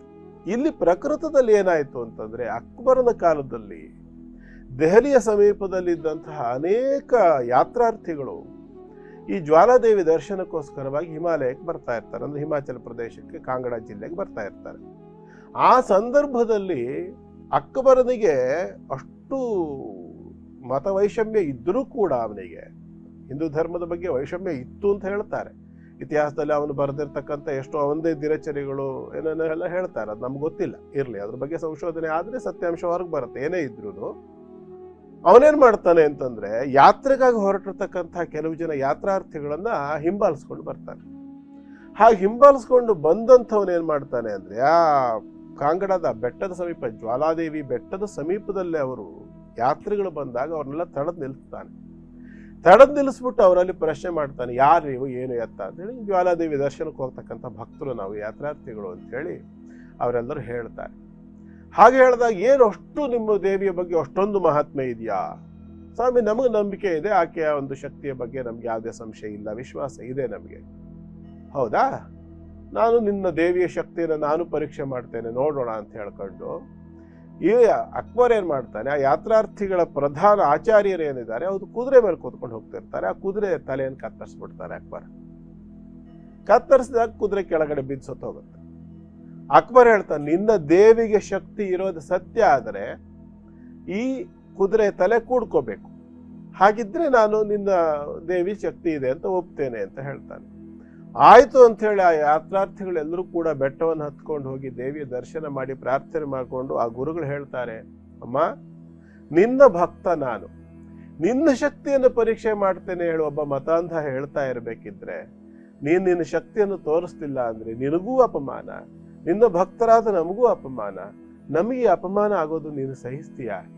ಅಕಸ್ಮಾತ್ ನಮ್ಗೆ ಈ ಅಪಮಾನ ಆಯ್ತು, ನೀನು ಕರುಣೆ ತೋರಿಸ್ಲಿಲ್ಲ ಅಂತ ಹೇಳಾದ್ರೆ ಅಲ್ಲಿ ಹೋಗಿರ್ತಕ್ಕಂಥದ್ದು ಕುದುರೆ ತಲೆ ಒಂದೇ ಅಲ್ಲ, ನಿನ್ನ ಭಕ್ತನಾದ ನಾನು ಕೂಡ ಇದೇ ಜಾಗದಲ್ಲೇ ನನ್ನ ತಲೆಯನ್ನು ಕಳ್ಕೊಂಡು ನಿನ್ನ ಪಾದಕ್ಕೆ ಇಟ್ಬಿಡ್ತೇನೆ, ಗ್ಯಾರಂಟಿ ಅಂತ ಹೇಳಿ ಆತ ಹೇಳ್ತಾನೆ. ಏನು ಉಪಯೋಗ ಆಗೋದಿಲ್ಲ. ಸರಿ, ನೀನು ಹಾಗಾದ್ರೆ ನನ್ನ ಇದಕ್ಕೆ ಭಕ್ತಿಗೆ ನೀನು ಒಲಿಯೋದಿಲ್ಲ ಅಂತ ಆಯ್ತಲ್ವಾ? ಹಾಗಾದ್ರೆ ನೀನು ನನ್ನನ್ನು ಪರೀಕ್ಷೆ ಮಾಡ್ಬೇಕು ಅಂತಲೇ ಅಷ್ಟು ಇಚ್ಛೆ ಪಡ್ತೀಯ ಹೇಳಾದ್ರೆ ಆಗ್ಲಿ, ಪರವಾಗಿಲ್ಲ ಅಂತ ಹೇಳ್ಕೊಂಡು ಏನ್ ಮಾಡ್ತಾರೆ, ಖಡ್ಗದಿಂದ ತನ್ನ ತಲೆಯನ್ನೇ ಕತ್ತರಿಸ್ಕೊಂಡ್ಬಿಡ್ತಾರೆ. ಆಗ ಒಂದು ಬಹಳ ದೊಡ್ಡ ವಿಚಿತ್ರವಾಗಿರ್ತಕ್ಕಂಥ ಒಂದು ಪವಾಡ ನಡೆಯುತ್ತೆ. ಏನಪ್ಪಾ ಅಂತಂದ್ರೆ, ಕೆಳಗಡೆ ಬಿದ್ದಿರ್ತಕ್ಕಂಥ ಆಚಾರ್ಯರ ತಲೆ ವಾಪಸ್ ಬಂದು ಅದೇ ಜಾಗದಲ್ಲಿ ಕೂತ್ಕೊಳ್ತದೆ. ಯಾವಾಗ ಈ ಆಚಾರ್ಯರ ತಲೆ ಅಂತಕ್ಕಂಥದ್ದು ವಾಪಸ್ ಬಂದು ಅದೇ ಜಾಗದಲ್ಲಿ ಕೂತ್ಕೊಳ್ತದೆಯಲ್ಲ, ಅದೇ ಸಂದರ್ಭದಲ್ಲಿ ಅಕ್ಬರನ ಎದುರುಗಡೆಗೆ ಕೆಳಗಡೆ ಸತ್ತು ಬಿದ್ದಿದ್ದಂತಹ ಕುದುರೆಯ ತಲೆ ಕೂಡ ಕೂಡ್ಕೊಳ್ಳುತ್ತದೆ ಮತ್ತು ಕುದುರೆ ಜೀವಂತವಾಗಿ ಎದ್ದಿರ್ತದೆ. ಇದನ್ನು ನೋಡಿದ ಅಕ್ಬರನಿಗೆ ಭಯಂಕರ ಆಶ್ಚರ್ಯ ಆಗ್ಬಿಡುತ್ತೆ. ಆದ್ರೂ ಹಾಗಾದ್ರೆ ಇಷ್ಟೊಂದು ಇದೆಯ ಶಕ್ತಿ ನೋಡ್ಬೇಕು ಅಂತ ಹೇಳ್ಕೊಂಡು, ಕೆಲವರಿಗೆ ಅದೊಂದು ಅಹಂಕಾರಿಗಳಿಗೆ ಅದೊಂದು ಸ್ವಭಾವ ಇರುತ್ತೆ. ಹೇಳ್ತಾರಲ್ಲ ಗಾದೆ, ಜಟ್ಟಿ ನೆಲಕ್ಕೆ ಬಿದ್ರು ಮೀಸೆ ಮಣ್ಣಾಗ್ಲಿಲ್ಲ ಅನ್ನೋ ಗಾದೆ ಇದೆಯಲ್ಲ, ಹಾಗೆ ಇವನಿಗೆ ಆದ್ರೂ ಇನ್ನೂ ನಾನು ಪರೀಕ್ಷೆ ಮಾಡ್ತೇನೆ ಅಂತ ಹೇಳ್ಕೊಂಡು ಹಠದಿಂದ ಬೆಟ್ಟದ ಮೇಲೆ ಬರ್ತಾನೆ. ಒಂದು ದೊಡ್ಡ ತಾಮ್ರದ ಪಾತ್ರೆಯನ್ನು ತರಿಸ್ತಾನೆ. ಆ ತಾಮ್ರದ ಪಾತ್ರೆಯನ್ನ ಜ್ವಾಲೆಯ ಮೇಲೆ ಕೌಚ್ ಹಾಕ್ತಾನೆ. ಉರಿತಾ ಇರತಕ್ಕಂಥ ಬೆಂಕಿಯಲ್ಲಿ ಒಂದು ಸ್ವಭಾವ ಏನಪ್ಪಾ ಅಂತಂದ್ರೆ, ಆ ಬೆಂಕಿಯ ಮೇಲೆ ಏನಾದ್ರೂ ಒಂದು ಪಾತ್ರೆ ಇತ್ಯಾದಿಗಳನ್ನು ಬೋರ್ಲ್ ಹಾಕಿದ್ರೆ ಬೆಂಕಿ ಆರಿ ಹೋಗ್ತದೆ. ಬೆಂಕಿಯ ಸಹಜ ಸ್ವಭಾವ ಅದು. ಆದ್ರೆ ಇಲ್ಲೇನಾಗ್ತದೆ, ಹಾಕಿಬಿಟ್ಟು ವಾಪಸ್ ಬರ್ತಾನೆ, ಮತ್ತೆ ಅಲ್ಲಿರೋರಿಗೆಲ್ಲ ಅಪ್ಪಣೆ ಮಾಡ್ತಾನೆ, ಯಾರು ಇರ್ಕೂಡುದು ಇಲ್ಲಿ ಅದನ್ನು ತೆಗೆಯೋದಕ್ಕೆ ಅಂತ ಹೇಳಿ. ಸರಿ, ಇವ್ರು ವಾಪಸ್ ಬರ್ತಾನೆ. ಕೆಲವು ದಿವಸಗಳ ನಂತರ ವಾಪಸ್ ಹೋಗ್ತಾರೆ. ವಾಪಸ್ ಹೋಗುವಷ್ಟೊತ್ತಿಗೆ ಆ ಮುಚ್ಚಿರ್ತಕ್ಕಂತಹ ತಾಮ್ರದ ಪಾತ್ರೆಯ ಬಣ್ಣ ಬದಲಾಗಿ ಹೋಗಿರ್ತದೆ. ಅದು ಒಂದು ಬೇರೆ ಒಂದು ಲೋಹವಾಗಿ ಮಾರ್ಪಾಡಾಗ್ಬಿಟ್ಟಿರ್ತದೆ. ಅದನ್ನ ತೆಗೆದು ನೋಡ್ತಾನೆ, ಜ್ವಾಲೆ ಹಾಗೇ ಉರಿತಾನೆ ಇರ್ತದೆ. ಸೋತ ಶರಣಾಗ್ತಾನೆ ಮತ್ತು ಆ ಒಂದು ತಾಯಿಯ ಆ ಒಂದು ಸನ್ನಿಧಾನಕ್ಕೆ ಸ್ವರ್ಣ ಛತ್ರವನ್ನು ಮಾಡಿಸಿಕೊಡ್ತಾನೆ. ಆ ನಂತರದಲ್ಲಿ ಆ ಲೋಹವನ್ನು ಪರೀಕ್ಷೆ ಮಾಡಲಾಗತ್ತೆ. ಅದು ಯಾವ ಲೋಹ ಅಂತಲೇ ಗೊತ್ತಾಗ್ಲಿಲ್ಲ. ಯಾಕೆಂದ್ರೆ ತಾಮ್ರದ ಪಾತ್ರೆಯನ್ನು ಕವಚ ಹಾಕಿದ್ರೆ, ಇದ್ರ ಮೇಲೆ ಬೋರ್ಲ್ ಹಾಕಿದ್ರೆ ಜ್ವಾಲೆಯ ಮೇಲೆ, ತಾಮ್ರ ತನ್ನ ತತ್ವವನ್ನು ಕಳ್ಕೊಂಡಿದ್ದಲ್ಲದೆ ಯಾವುದೋ ಒಂದು ಹೊಸ ಲೋಹವಾಗಿ ಮಾರ್ಪಾಡಾಯ್ತು ಅಂತ. ಅದಾದ ನಂತರದಲ್ಲಿ ಇತ್ತೀಚಿನ ದಿನಗಳಲ್ಲಿ, ಸ್ವಾತಂತ್ರ್ಯ ನಂತರದಲ್ಲಿ ಬೇರೆ ಬೇರೆ ದೇಶದ ವಿಜ್ಞಾನಿಗಳು, ನಾಸಾದ ವಿಜ್ಞಾನಿಗಳು, ನಮ್ಮ ONGC ರಾಷ್ಟ್ರೀಯ ಈ ವಾಯು ಮಾಲಿನ್ಯ ಅಥವಾ ಈ ONGC ಅಂತಂದ್ರೆ ಬಹುಶಃ ನ್ಯಾಚುರಲ್ ಗ್ಯಾಸ್, ಇದಕ್ಕೆ ಸಂಬಂಧಪಟ್ಟಿರ್ತಕ್ಕಂಥ ಒಂದು ಏನು ವಿಭಾಗ ಇದೆ, ಇವರೆಲ್ಲರೂ ಹೋಗಿ ಅಲ್ಲಿ ಪರೀಕ್ಷೆ ಮಾಡಿ ಭೂಗರ್ಭದಿಂದ ಬರ್ತಾ ಇದೆ ಜ್ವಾಲೆ ಅಂತ ಹೇಳಾದ್ರೆ, ಆ ಜ್ವಾಲೆ ಉರಿಯೋದಕ್ಕೆ ಏನಾದ್ರೂ ಒಂದು ಇಂಧನ ಬೇಕಲ್ವಾ? ಪ್ರಕೃತಿಯಲ್ಲಿರ್ತಕ್ಕಂಥದ್ದೇನು, ಬೆಂಕಿ ಉರಿಬೇಕು ಅಂದ್ರೆ ಅದಕ್ಕೊಂದು ಇಂಧನ ಬೇಕು. ಇಂಧನ ಇಲ್ಲದೆ ಬೆಂಕಿ ಉರಿಯೋದಿಲ್ಲ. ಹಾಗೆ ಅದು ಇಂಧನವಾಗಿ ಯಾವುದು ಬರ್ತಿದೆ ಅಲ್ಲಿರ್ತಕ್ಕಂಥ ಜ್ವಾಲೆಗಳಿಗೆ ಅನ್ನುವಂಥ ಸಂಶೋಧನೆ ಮಾಡಿದರೆ ONGC ಅವರು ಸೋತರು, ನಾಸಾದವರು ಸೋತರು. ಮತ್ತು ಅಲ್ಲಿ ಅಕ್ಬರ ಹಾಕಿ ಬೋರ್ಲ್ ಹಾಕಿದ್ದಂಥ ಪಾತ್ರೆ ಯಾವ ಲೋಹವಾಗಿ ಬದಲಾಗಿದೆ ಅನ್ನೋದನ್ನು ಪರೀಕ್ಷೆ ಮಾಡೋದಕ್ಕಾಗಿ ಹೋಗಿ ತಗೊಂಡೋಗಿ ಎಲ್ಲಾ ರೀತಿಯಾಗಿರ್ತಕ್ಕಂಥ ಆ ರಾಸಾಯನಿಕ ಪರೀಕ್ಷೆಗಳನ್ನು ಮಾಡಿದ್ರು ಕೂಡ ಆ ಲೋಹ ಯಾವ ಲೋಹವಾಗಿ ಮಾರ್ಪಾಡಾಯಿತು ಅಕ್ಬರ ಹಾಕಿದ್ದ ತಾಮ್ರದ ಪಾತ್ರೆ ಅನ್ನೋದು ಇವತ್ತಿಗೂ ಸಹ ಗೊತ್ತಾಗಿಲ್ಲ. ಅಷ್ಟ ಸಾಲದು ಅಂತ ಹೇಳಿ ಜ್ವಾಲೆಯ ಮೂಲ ಗೊತ್ತಿಲ್ಲ. ಆ ಕುದಿಯುವಂಥ ನೀರಿನ ಸ್ರೋತದ ಬಿಸಿ ಇಲ್ಲದೆ ಇರ್ತಕ್ಕಂಥದ್ದು, ಕುದಿಯೋ ನೀರು ತಣ್ಣಗಿರೋದಕ್ಕೆ ಕಾರಣ ಗೊತ್ತಿಲ್ಲ. ಈ 9 ಜ್ವಾಲೆಗಳಲ್ಲೂ ಕೂಡ ಕೆಳಗಡೆ ಇರ್ತಕ್ಕಂತಹ ಇಂಧನ ಯಾವುದು ಅಂತ ಹೇಳಿದ್ರೆ ಯಾವುದೂ ಇಲ್ಲ. ಹಾಗಾಗಿ ಇಂಥ ಒಂದು ಅದ್ಭುತವಾಗಿರ್ತಕ್ಕಂಥ ದೈವಿಕವಾಗಿರ್ತಕ್ಕಂಥ ಮಹಾತ್ಮೆಯನ್ನು ಹೊಂದಿರತಕ್ಕಂಥ ನವ ದುರ್ಗಾ ಪ್ರತೀಕವಾಗಿರ್ತಕ್ಕಂಥ 9 ಜ್ವಾಲೆಗಳನ್ನು ಹೊಂದಿರತಕ್ಕಂಥ ದೇವಸ್ಥಾನ ಇವತ್ತಿನ ನಮ್ಮ ಕ್ಷೇತ್ರ, ಮಹಿಮೆಯ ಕ್ಷೇತ್ರ ಜ್ವಾಲಾದೇವಿ ಕ್ಷೇತ್ರ, ಕಾಂಗಡ, ಹಿಮಾಚಲ ಪ್ರದೇಶದಲ್ಲಿ ಇರ್ತಕ್ಕಂಥದ್ದು. ಗುರುಗಳೇ, ಇವತ್ತಿನ ಪ್ರಶ್ನೆ ಸ್ವಲ್ಪ ಸೋಜಿಗ ನಿಮ್ಗೆ ಅನ್ನಿಸ್ಬೋದು. ನೇರವಾಗಿ ನಿಮ್ಮ ಅನುಭವವನ್ನ ತಿಳಿಸಿ ಅಂತ ಈ ಪ್ರಶ್ನೆ ಕೇಳ್ತಾ ಇದ್ದೀನಿ. ಪವಾಡಗಳು ನಡೆಯುತ್ತಾ? ಖಂಡಿತ. ಹಾಗಿದ್ರೆ ನೀವು ನಿಮ್ಮ ಜೀವನದಲ್ಲಿ ಕಂಡಿರುವಂತಹ ಪವಾಡಗಳು ಯಾವ್ದು ದಯಮಾಡಿ ತಿಳಿಸಿ. ಬೇಕಾದಷ್ಟಿದಾವೆ, ಹೇಳ್ಕೊಂಡು ಹೋದ್ರೆ ಉಪಯೋಗ ಇಲ್ಲ. ಪವಾಡಗಳು, ಚಮತ್ಕಾರಗಳು. ಒಂದು ಚಮತ್ಕಾರ ಅಂತ ಹೇಳ್ಬೇಕು, ಅದ್ರ ಹಿಂದ್ ಲಾಜಿಕ್ ಏನೋ ನನಗೆ ಗೊತ್ತಿಲ್ಲ. ಕೆಲವು ಘಟನೆಗಳಿದೆ. ಒಂದು ಘಟನೆ ಹೇಳ್ತೀನಿ. ಸುಮಾರು ಈಗೊಂದು 30 ವರ್ಷದ ಹಿಂದಿನ ಘಟನೆ, 1996-97 ಕಾಲದಲ್ಲಿ ನಡೆದ ಘಟನೆ. ನಾನು ಹಿಂದೊಂದು ಸಂಚಿಕೆಯಲ್ಲಿ ಹೇಳಿದ್ದೆ, ನಾನು ನಿತ್ಯ ನಡ್ಕೊಳ್ತಾ ಇದ್ದಂಥ ಒಂದು ಶನೈಶ್ಚರನ ಕ್ಷೇತ್ರ ಇದೆ ನಮ್ಮ ಊರಿನ ಸಮೀಪ ಅಂತ. ಅಲ್ಲಿಗೆ ಹೋಗಿದ್ವಿ, ನಾನು ನನ್ನ ಸ್ನೇಹಿತರು ಹೋಗಿದ್ವಿ. ಹೋದಾಗ ನಮ್ಮ ಮನೆಯ ಸ್ಕೂಟರ್ನಲ್ಲಿ ಹೋಗಿದ್ದೇವೆ. ಏನಾಯ್ತು, ಹೋದ್ವಿ. ಆವತ್ತು ಶನಿವಾರ ದಿವಸ ದರ್ಶನಕ್ಕೆ ಹೋಗಿದ್ದೇವೆ. ದರ್ಶನ ಮುಗಿಸ್ಕೊಂಡು ವಾಪಸ್ ಬರ್ತಾ ಇದ್ದೇವೆ. ದೊಡ್ಡ ಅಪ್ ಹತ್ತಾ ಇದ್ದೇವೆ. ಸ್ಕೂಟರ್, ನಮ್ಮ ಮನೆ ಸ್ಕೂಟರ್ ತಗೊಂಡು ಹೋಗಿದ್ದೀನಿ, ಪೆಟ್ರೋಲ್ ಖಾಲಿಯಾಗಿದೆ. ಹೀಗಿದೆ ಅಪ್ಪು. ಮಧ್ಯಾಹ್ನ 2 ಗಂಟೆ. ಅಲ್ಲಿಂದ ನಮ್ಮ ಮನೆಗೆ ಸುಮಾರು 8 ಕಿಲೋಮೀಟರ್. ನನ್ನ ಸ್ನೇಹಿತನಿಗೆ ಆ ವರ್ಷದ ಫೈನಲ್ ಎಕ್ಸಾಮ್ ಕೊಟ್ಟುವಂಥ ದಿನ ಅವತ್ತು ಲಾಸ್ಟ್ ಡೇ. ಫೈನಲ್ ಎಕ್ಸಾಮ್ ಕಟ್ಟಬೇಕು. ಅವನು 4 ಗಂಟೆಗೆ ಆಫೀಸ್ ಕ್ಲೋಸ್ ಆಗುತ್ತೆ. ಸುಮಾರು 2-2:30-3 ಗಂಟೆ ಲೆಕ್ಕ ಆಗಿದೆ. ನಾವು ಅಲ್ಲಿಂದ ವಾಪಸ್ ಹೊರಡೋದು. ಪೆಟ್ರೋಲ್ ಖಾಲಿ ಆಗಿದೆ. ಅಲ್ಲಿಂದ ಮೇನ್ ರೋಡಿಗೆ ಬರೋದಕ್ಕೆ 2 ಕಿಲೋಮೀಟರ್ ಬರಬೇಕು. ಸ್ಕೂಟರ್, ಸೈಡ್ ಎಂಜಿನ್, ಆಗಿನ ಕಾಲದ ಸ್ಕೂಟರ್ ಬರ್ತಿತ್ತು. ಆ ಸ್ಕೂಟರ್ ತೊಳ್ಕೊಂಡು ರಸ್ತೆಗೆ ಬಂದು ನಾವು ಊರಿಗೆ ಬರೋದು ಎಷ್ಟೊತ್ತಿಗೆ ಅವನು ಗೋಳಾಡಕ್ ಶುರು ಮಾಡ್ಬಿಟ್ಟ. ಇದಕ್ಕೆ ಹಿಂದಿನ ಶನಿವಾರ ಒಂದು ಘಟನೆ ನಡೆದಿತ್ತು. ಇದೇ ಪ್ರಕಾರ ಕ್ಷೇತ್ರಕ್ಕೆ ಹೋಗಿದ್ವಿ. ವಾಪಸ್ ಬರುವಾಗ ಒಬ್ರು ಗಾಡಿ ತೊಳ್ಕೊಂಡು ಬರ್ತಾ ಇತ್ತು. ಹೇಗೆ ಪ್ರತಿಕ್ರಿಯಿಸ್ತದೆ ಪ್ರಕೃತಿ ಅನ್ನೋದನ್ನು ತೋರಿಸೋದಕ್ಕೆ ತೊಳ್ಕೊಂಡು ಹೋಗ್ತಾ ಇದ್ರು. ಅವ್ರ ಗಾಡಿಲಿ ಪೆಟ್ರೋಲ್ ಖಾಲಿ ಆಗಿತ್ತು. ಆದ್ರೆ ನಮ್ಮದು ಸ್ಕೂಟ್ರಲ್ಲಿ ಒಂದು ವಿಶೇಷ ಏನಪ್ಪಾ ಅಂದ್ರೆ ಪೆಟ್ರೋಲ್ ತೆಗಿಯಕ್ ಬರಲ್ಲ. ಸ್ಕೂಟರ್ನಲ್ಲಿ, ಬೈಕ್ನಲ್ಲಿ ಆದ್ರೆ ಪೈಪ್ ಕೆಳಗಡೆ ಕಿತ್ಬಿಟ್ಟು ಬ್ಯಾಟ್ರಿ ಹಿಡಿದ್ಬಿಟ್ರೆ ಬರುತ್ತೆ. ಈ ಸ್ಕೂಟರ್ನಲ್ಲಿ ಹಂಗೆ ತೆಗಿಯಕ್ ಬರೋದಿಲ್ಲ. ನಾನೇನ್ ಮಾಡಿದೆ, ಅವ್ರ ಹತ್ರ ಕೇಳಿದೆ ಏನಾಯ್ತು ಹೇಳಿ. ಹಿಂಗೆ ಪೆಟ್ರೋಲ್ ಖಾಲಿ ಆಗಿದೆ, ಏನ್ ಮಾಡೋದು. ನಮ್ಮ ಊರಿನ ಚರ್ಚಿನ ಪಾದ್ರಿ ಒಬ್ರು, ಅವರು ತಳ್ಕೊಂಡ್ ಬರ್ತಾ ಇದ್ರು. ನಂಗೆ ಇವತ್ತಿಗೂ ಸಹ ನೆನಪಿದೆ ಆ ಘಟನೆ. ಆಮೇಲೆ ನಾವೇನ್ ಮಾಡಿದ್ವಿ, ಅಲ್ಲೊಬ್ರು ಹಾಲು ವ್ಯಾಪಾರಿಗಳಿದ್ರು ನಮ್ಮ ಸ್ನೇಹಿತರೆ ಒಬ್ರು ಸಮೀಪದಲ್ಲಿ. ಅವ್ರ ಮನೆಗೆ ಹೋಗಿ ಬಾವಿ ಹಗ್ಗವನ್ನು ತಂದು, ಬೇರೆ ಯಾವ ಹಗ್ಗವೂ ಸಿಕ್ಲಿಲ್ಲ ನಮಗೆ ಗ್ರಾಚಾರಕ್ಕೆ. ನಮ್ಮ ಸ್ಕೂಟರ್ ಹಿಂದ್ಗಡೆಗೆಲ್ಲ, ಹಿಂದೆ ಹಳೆಯ ಸ್ಕೂಟರ್ಗಳಿಗೆ ಹಿಂದ್ಗಡೆ ಚಕ್ರ ಒಂದು ಇಟ್ಟಿರ್ತಿದ್ರು, ಸ್ಟೆಪ್ನಿ ಚಕ್ರ ಒಂದು ಎಕ್ಸ್ಟ್ರಾ ಇರ್ತಿತ್ತು. ಅದಕ್ಕೊಂದು 2 ರಾಡ್ ಹಿಂಗೆ ಹುಕ್ ಬರ್ತಿತ್ತು. ಅದಕ್ಕೆ ಹಾಕಿ ಹಗ್ಗವನ್ನು ಕಟ್ಟಿ, ಅವ್ರ ಗಾಡಿಗೆ ಹಗ್ಗವನ್ನು ಕಟ್ಟಿ, ಅಲ್ಲಿಂದ 5 ಕಿಲೋಮೀಟರ್ಗಳು ದೂರ ಎಳ್ಕೊಂಡು ತಗೊಂಡೋಗಿ ಅವ್ರನ್ನ ಪೆಟ್ರೋಲ್ ಬಂಕಿ ಬಿಟ್ಟುಬಿಟ್ಟು ನಾನು ದೇವಸ್ಥಾನಕ್ಕೆ ಬಂದಿದ್ದೆ. ಅದು ಹಿಂದಿನ ಶನಿವಾರ. ಕರೆಕ್ಟ್ ಅದಾಗಿ 15 ದಿವಸನೋ ಒಂದು ವಾರನೇ, ನನಗೆ ಕರೆಕ್ಟಾಗಿ ನನಗೆ ಟೈಮ್ ಡ್ಯೂರೇಷನ್ ನೆನಪಿಲ್ಲ, ಕಾಲ ಮೀರಿ ಎಷ್ಟು ಆಗಿದೆ ಅಂತ ನೆನಪಿಲ್ಲ. ಅಂತೂ ಸ್ವಲ್ಪ ದಿವಸದ ಅಂತರದಲ್ಲೇ ಆಗಿರೋದು. ಅಲ್ಲಿಂದ ನಾವು ಮೇನ್ ರೋಡಿಗೆ ಬರೋಷ್ಟೊತ್ತಿಗೆ ನಾವು ಗಾಡಿ ತೊಳ್ಕೊಂಡು ಬರೋಷ್ಟೊತ್ತಿಗೆ 3:30. 4 ಗಂಟೆಗೆ ಅವ್ರು ಫೀಸ್ ಕಟ್ಟಬೇಕು. ಅಲ್ಲಿಂದ ಇನ್ನೂ 6-7 ಕಿಲೋಮೀಟರ್ ಹೋಗ್ಬೇಕು, ಊರಿಗೆ ಬರಬೇಕು. ಮಧ್ಯ ಆ ಕಾಲದಲ್ಲಿ ಯಾವ್ದು ಪೆಟ್ರೋಲ್ ಬಂಕು ಇಲ್ಲ. ಈಗ 3 ಪೆಟ್ರೋಲ್ ಬಂಕ್ ಆಗಿದೆ ಅಲ್ಲಿ. ಆವಾಗ ಯಾವ ಪೆಟ್ರೋಲ್ ಬಂಕ್ ಇಲ್ಲ. ಕನಿಷ್ಠ ಪೆಟ್ರೋಲ್ ಬಂಕ್ ಬೇಕು 5 ಕಿಲೋಮೀಟರ್ ಬರಬೇಕು. ಆ ಸ್ಕೂಟರ್ ತೊಳ್ಕೊಂಡು 5 ಕಿಲೋಮೀಟರ್ ತರೋದು ಹೌದಾ, ಮಧ್ಯಾಹ್ನ 3 ಗಂಟೆ ಬಿಸಿಲಿನಲ್ಲಿ. ಅಯ್ಯೋ ಅಂತೇಳಿ ತಲೆ ಮೇಲೆ ಕೈ ಹೊತ್ಕೊಂಡು ಕೂತ್ಕೊಂಡಿದ್ವಿ. ಯಾರೂ ಗಾಡಿ ನಿಲ್ಲಿಸ್ತಿಲ್ಲ. ಒಬ್ರು ಬೈಕ್ನವ್ರು ಬಂದು ಅಲ್ಲೇ ನಿಲ್ಸ್ಬಿಟ್ರು, ನಮ್ಮ ಹತ್ರನೇ ಬಂದು ನಿಲ್ಸಿದ್ರು. ಏನಾಯ್ತು, ಅದು ಪೆಟ್ರೋಲ್ ಖಾಲಿ ಅಂದ್ವಿ. ಅಯ್ಯೋ, ನನ್ನ ಹತ್ರ ಪೆಟ್ರೋಲ್ ಕೊಡೋಣ ಅಂದ್ರೆ ತೆಗಿಯೋಕ್ಕೇನು ಐಟಮ್ ಇಲ್ವಲ್ಲ. ಅದು ಅಷ್ಟೊತ್ತಿಗೆ ಒಂದು ಟ್ರಾಕ್ಟರ್ ಬಂತು. ಟ್ರಾಕ್ಟರ್ ತೊಳಿಯೋಕ್ಕೆ ಅಂತ ಆಯಿಲ್ ಡಬ್ಬಿಗಳನ್ನ ಇಟ್ಕೊಡೋರು. ಅವ್ರು ಅದನ್ನು ಕೊಟ್ಟರು, ಅದರಲ್ಲಿ ಪೆಟ್ರೋಲ್ ತೆಗೆದು ಕೊಟ್ಟರು. ನನ್ನ ಗಾಡಿಗೆ ಹಾಕ್ಕೊಂಡೆ. ನಾನು ಪೆಟ್ರೋಲ್ ತೆಗೆದು ಕೊಟ್ಟವ್ನು ಬೈಕ್ ತಗೊಂಡು ಹೋದ. ಅವನಿಗೆ ಒಂದು ಥ್ಯಾಂಕ್ಸ್ ಕೂಡ ನಮ್ಗೆ ಹೇಳೋಕ್ಕಾಗಲಿಲ್ಲ. ಸರಿ, ಅಟ್ಲೀಸ್ಟ್ ಒಂದು ಥ್ಯಾಂಕ್ಸ್ ಹೇಳಬೇಕು ಅಂತ ಹೇಳ್ಕೊಂಡು ಬಹಳ ಎಷ್ಟು ಸ್ಪೀಡಾಗಿ ಹೊಡೆಯೋಕ್ಕೆ ಸಾಧ್ಯ. ಅದು ಹುಡುಗಾಟಿಕೆ ಏಜ್, ನಮಗೊಂದು 20-22 ವರ್ಷ. ಅತಿ ವೇಗವಾಗಿ ಬಂದಿದ್ದೀನಿ, ಬಹಳ ಸ್ಪೀಡಾಗಿ ಬಂದಿದ್ದೀನಿ. ಎಲ್ಲೂ ಹುಡುಕಿರೋ ಆ ಮನುಷ್ಯ ಇಲ್ಲ. 5 ಕಿಲೋಮೀಟರ್ ಅವನು ಅಷ್ಟು ಬೇಗ ಕ್ರಮಿಸೋಕೆ ಸಾಧ್ಯ ಇಲ್ಲ, ಅಷ್ಟು ವೇಗವಾಗಿ ನಾನು ಬಂದಿದ್ದೇನೆ. ಮತ್ತೆ ಎಲ್ಲೂ ಆ ಕಡೆ ಈ ಕಡೆ ತಿರುಗೋದಕ್ಕೆ ದಾರಿ ಇಲ್ಲ. ಅವನು ಎಲ್ಲಿ ಹೋಗಿದ್ದಾನೆ ಅಂತ ಗೊತ್ತಿಲ್ಲ. ನಮ್ಗೆ ಎಲ್ಲೂ ದಾರಿ ಮೇಲೆ ಸಿಕ್ಕಲೂ ಇಲ್ಲ. ಇದು ನಮ್ಮ ಜೀವನದಲ್ಲೇ ನಡೆದಿರೋ ಘಟನೆ. ಇಂಥ ಪವಾಡಗಳು ಬೇಕಾದಷ್ಟು ಹೇಳಿಕೋದ್ರೆ ಕೆಲವದೆಲ್ಲ ಜನ ನಂಬಲಿಕ್ಕಿಲ್ಲ. ಅಂತಂಥ ಘಟನೆಗಳೆಲ್ಲ ನಡೆದಿದ್ದಾವೆ. ಪವಾಡಗಳು ನಡೆಯುತ್ತೆ, ಅದ್ರ ಬಗ್ಗೆ ನಾನು ಯಾವುದೇ ಸಂಶಯ ಇಲ್ಲ. ಪವಾಡ ಪುರುಷರು ಬೇರೆ, ಸಿದ್ಧ ಪುರುಷರು ಬೇರೆ. ಅದು ಪ್ರತಿ ಬಾರಿ ತಾವು ಹೇಳ್ತಾ ಇರ್ತೀರಾ. ಈಗ ನೀವೊಂದು ಹೇಳಿದ್ರಿ, ಅಕ್ಬರ್ ವಿಚಾರವಾಗಿಯೇ ಪರೀಕ್ಷೆ ಮಾಡಕ್ಕೆ ಹೋದಾಗ ತಾಯಿ ಹೇಗೆ ತೋರಿಸಿದ್ಲು ತನ್ನ ಇರುವಿಕೆಯನ್ನ ಅಂತ.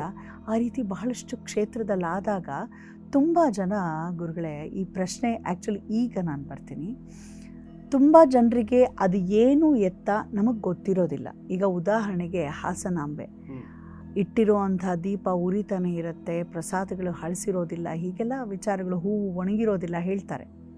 ಗೊತ್ತಿಲ್ಲದ ವಿಚಾರವಾಗಿ ತರ್ಕಕ್ಕೆ ಇಳಿದು ಕಮೆಂಟ್ಗಳನ್ನು ಕೆಲವರು ಕೆಟ್ಟದಾಗಿ ಹಾಕ್ತಾರೆ. ಅದು ಅನ್ಯ ಧರ್ಮೀಯರೋ ಅಥವಾ ನಮ್ಮ ಧರ್ಮದಲ್ಲೇ ಇರೋ ನಾಸ್ತಿಕ ಬಂಧುಗಳೋ ಗೊತ್ತಿಲ್ಲ ನನಗೆ. ಹಾಗೆ ಮಾಡೋದ್ರಿಂದ ಆಗುವಂಥ ತೊಂದರೆಗಳೇನು ಜೀವನದಲ್ಲಿ? ತೊಂದರೆಗಳೇನು ಅಂತಂದ್ರೆ ಕೆಲವರಿಗೆ ಏನು ತೊಂದರೆಗಳಾಗದೇನೆ ಹೋಗ್ಬಿಡ್ಬೋದು. ಯಾಕೆ ಗೊತ್ತಾ, ವಿಘ್ನ ಸಂತೋಷಿಗಳು ಅಂತ ಒಂದು ಸ್ವಭಾವ, ಒಂದು ಮಾತಿದೆ. ಮತ್ತು ಒಂದ್ ಕಡೆ ಪುರಂದರದಾಸರು ಬಹಳ ಅದ್ಭುತವಾಗಿ ಹೇಳ್ತಾರೆ, ನಿಂದಕರು ಇದ್ರೆ ದೇವ್ರಿಗೆ ಖುಷಿ ಆಗುತ್ತದೆ. ಹೌದಾ? ಹೌದೌದೌದು, ಬಹಳ ಅದ್ಭುತವಾಗಿ ಹೇಳ್ತಾರೆ. ಆರು ಬದುಕಿದರಯ್ಯ ಹರಿನಿನ್ನ ನಂಬಿ ತೋರು ಈ ಜಗದೊಳಗೆ ಒಬ್ಬರನ್ನು ನಾ ಕಾಣೆ, ಆರು ಬದುಕಿದರಯ್ಯ ಹರಿನಿನ್ನ ನಂಬಿ. ಪುರಂದರದಾಸರು ಎಂತ ಅದ್ಭುತವಾಗಿ ಹೇಳ್ತಾರೆ ಗೊತ್ತಾ, ಕಲಹಬಾರದ ಮುನ್ನ ಕರುಣನೊಬ್ಬನ ಕೊಂದೆ, ಸುಲಭದಲ್ಲಿ ಕೌರವನ ಮನೆಯ ಮುರಿದೆ, ನೆಲವ ಬೇಡುತ್ತ ಹೋಗಿ ಬಲಿಯ ತಲೆಯನ್ನು ತುಳಿದೆ, ಮೊಲೆಯ ನುಡಿಸಲು ಬಂದ ಪೂತನಿಯ ಕೊಂದೆ, ಆರು ಬದುಕಿದರಯ್ಯ ಹರಿನಿಂದ ನಂಬಿ. ಹಾಗಾಗಿ ಆ ನಿಂದನೆ ಮಾಡೋರು ಭಕ್ತರೇ ಇರ್ಬೋದೇನೋ ಆಂತರಿಕವಾಗಿ, ಗೊತ್ತಿಲ್ವಲ್ಲ. ಅವನ ಅಂತರ್ಯಾಮಿಯಾಗಿರ್ತಕ್ಕಂಥ ಪರಮಾತ್ಮನ ಸ್ವಭಾವ ಏನಪ್ಪಾ ಅಂತಂದ್ರೆ ನಿಂದನೆ ಮಾಡಿದವರನ್ನು ಉದ್ಧಾರ ಮಾಡ್ತಾನೆ. ಆದರೆ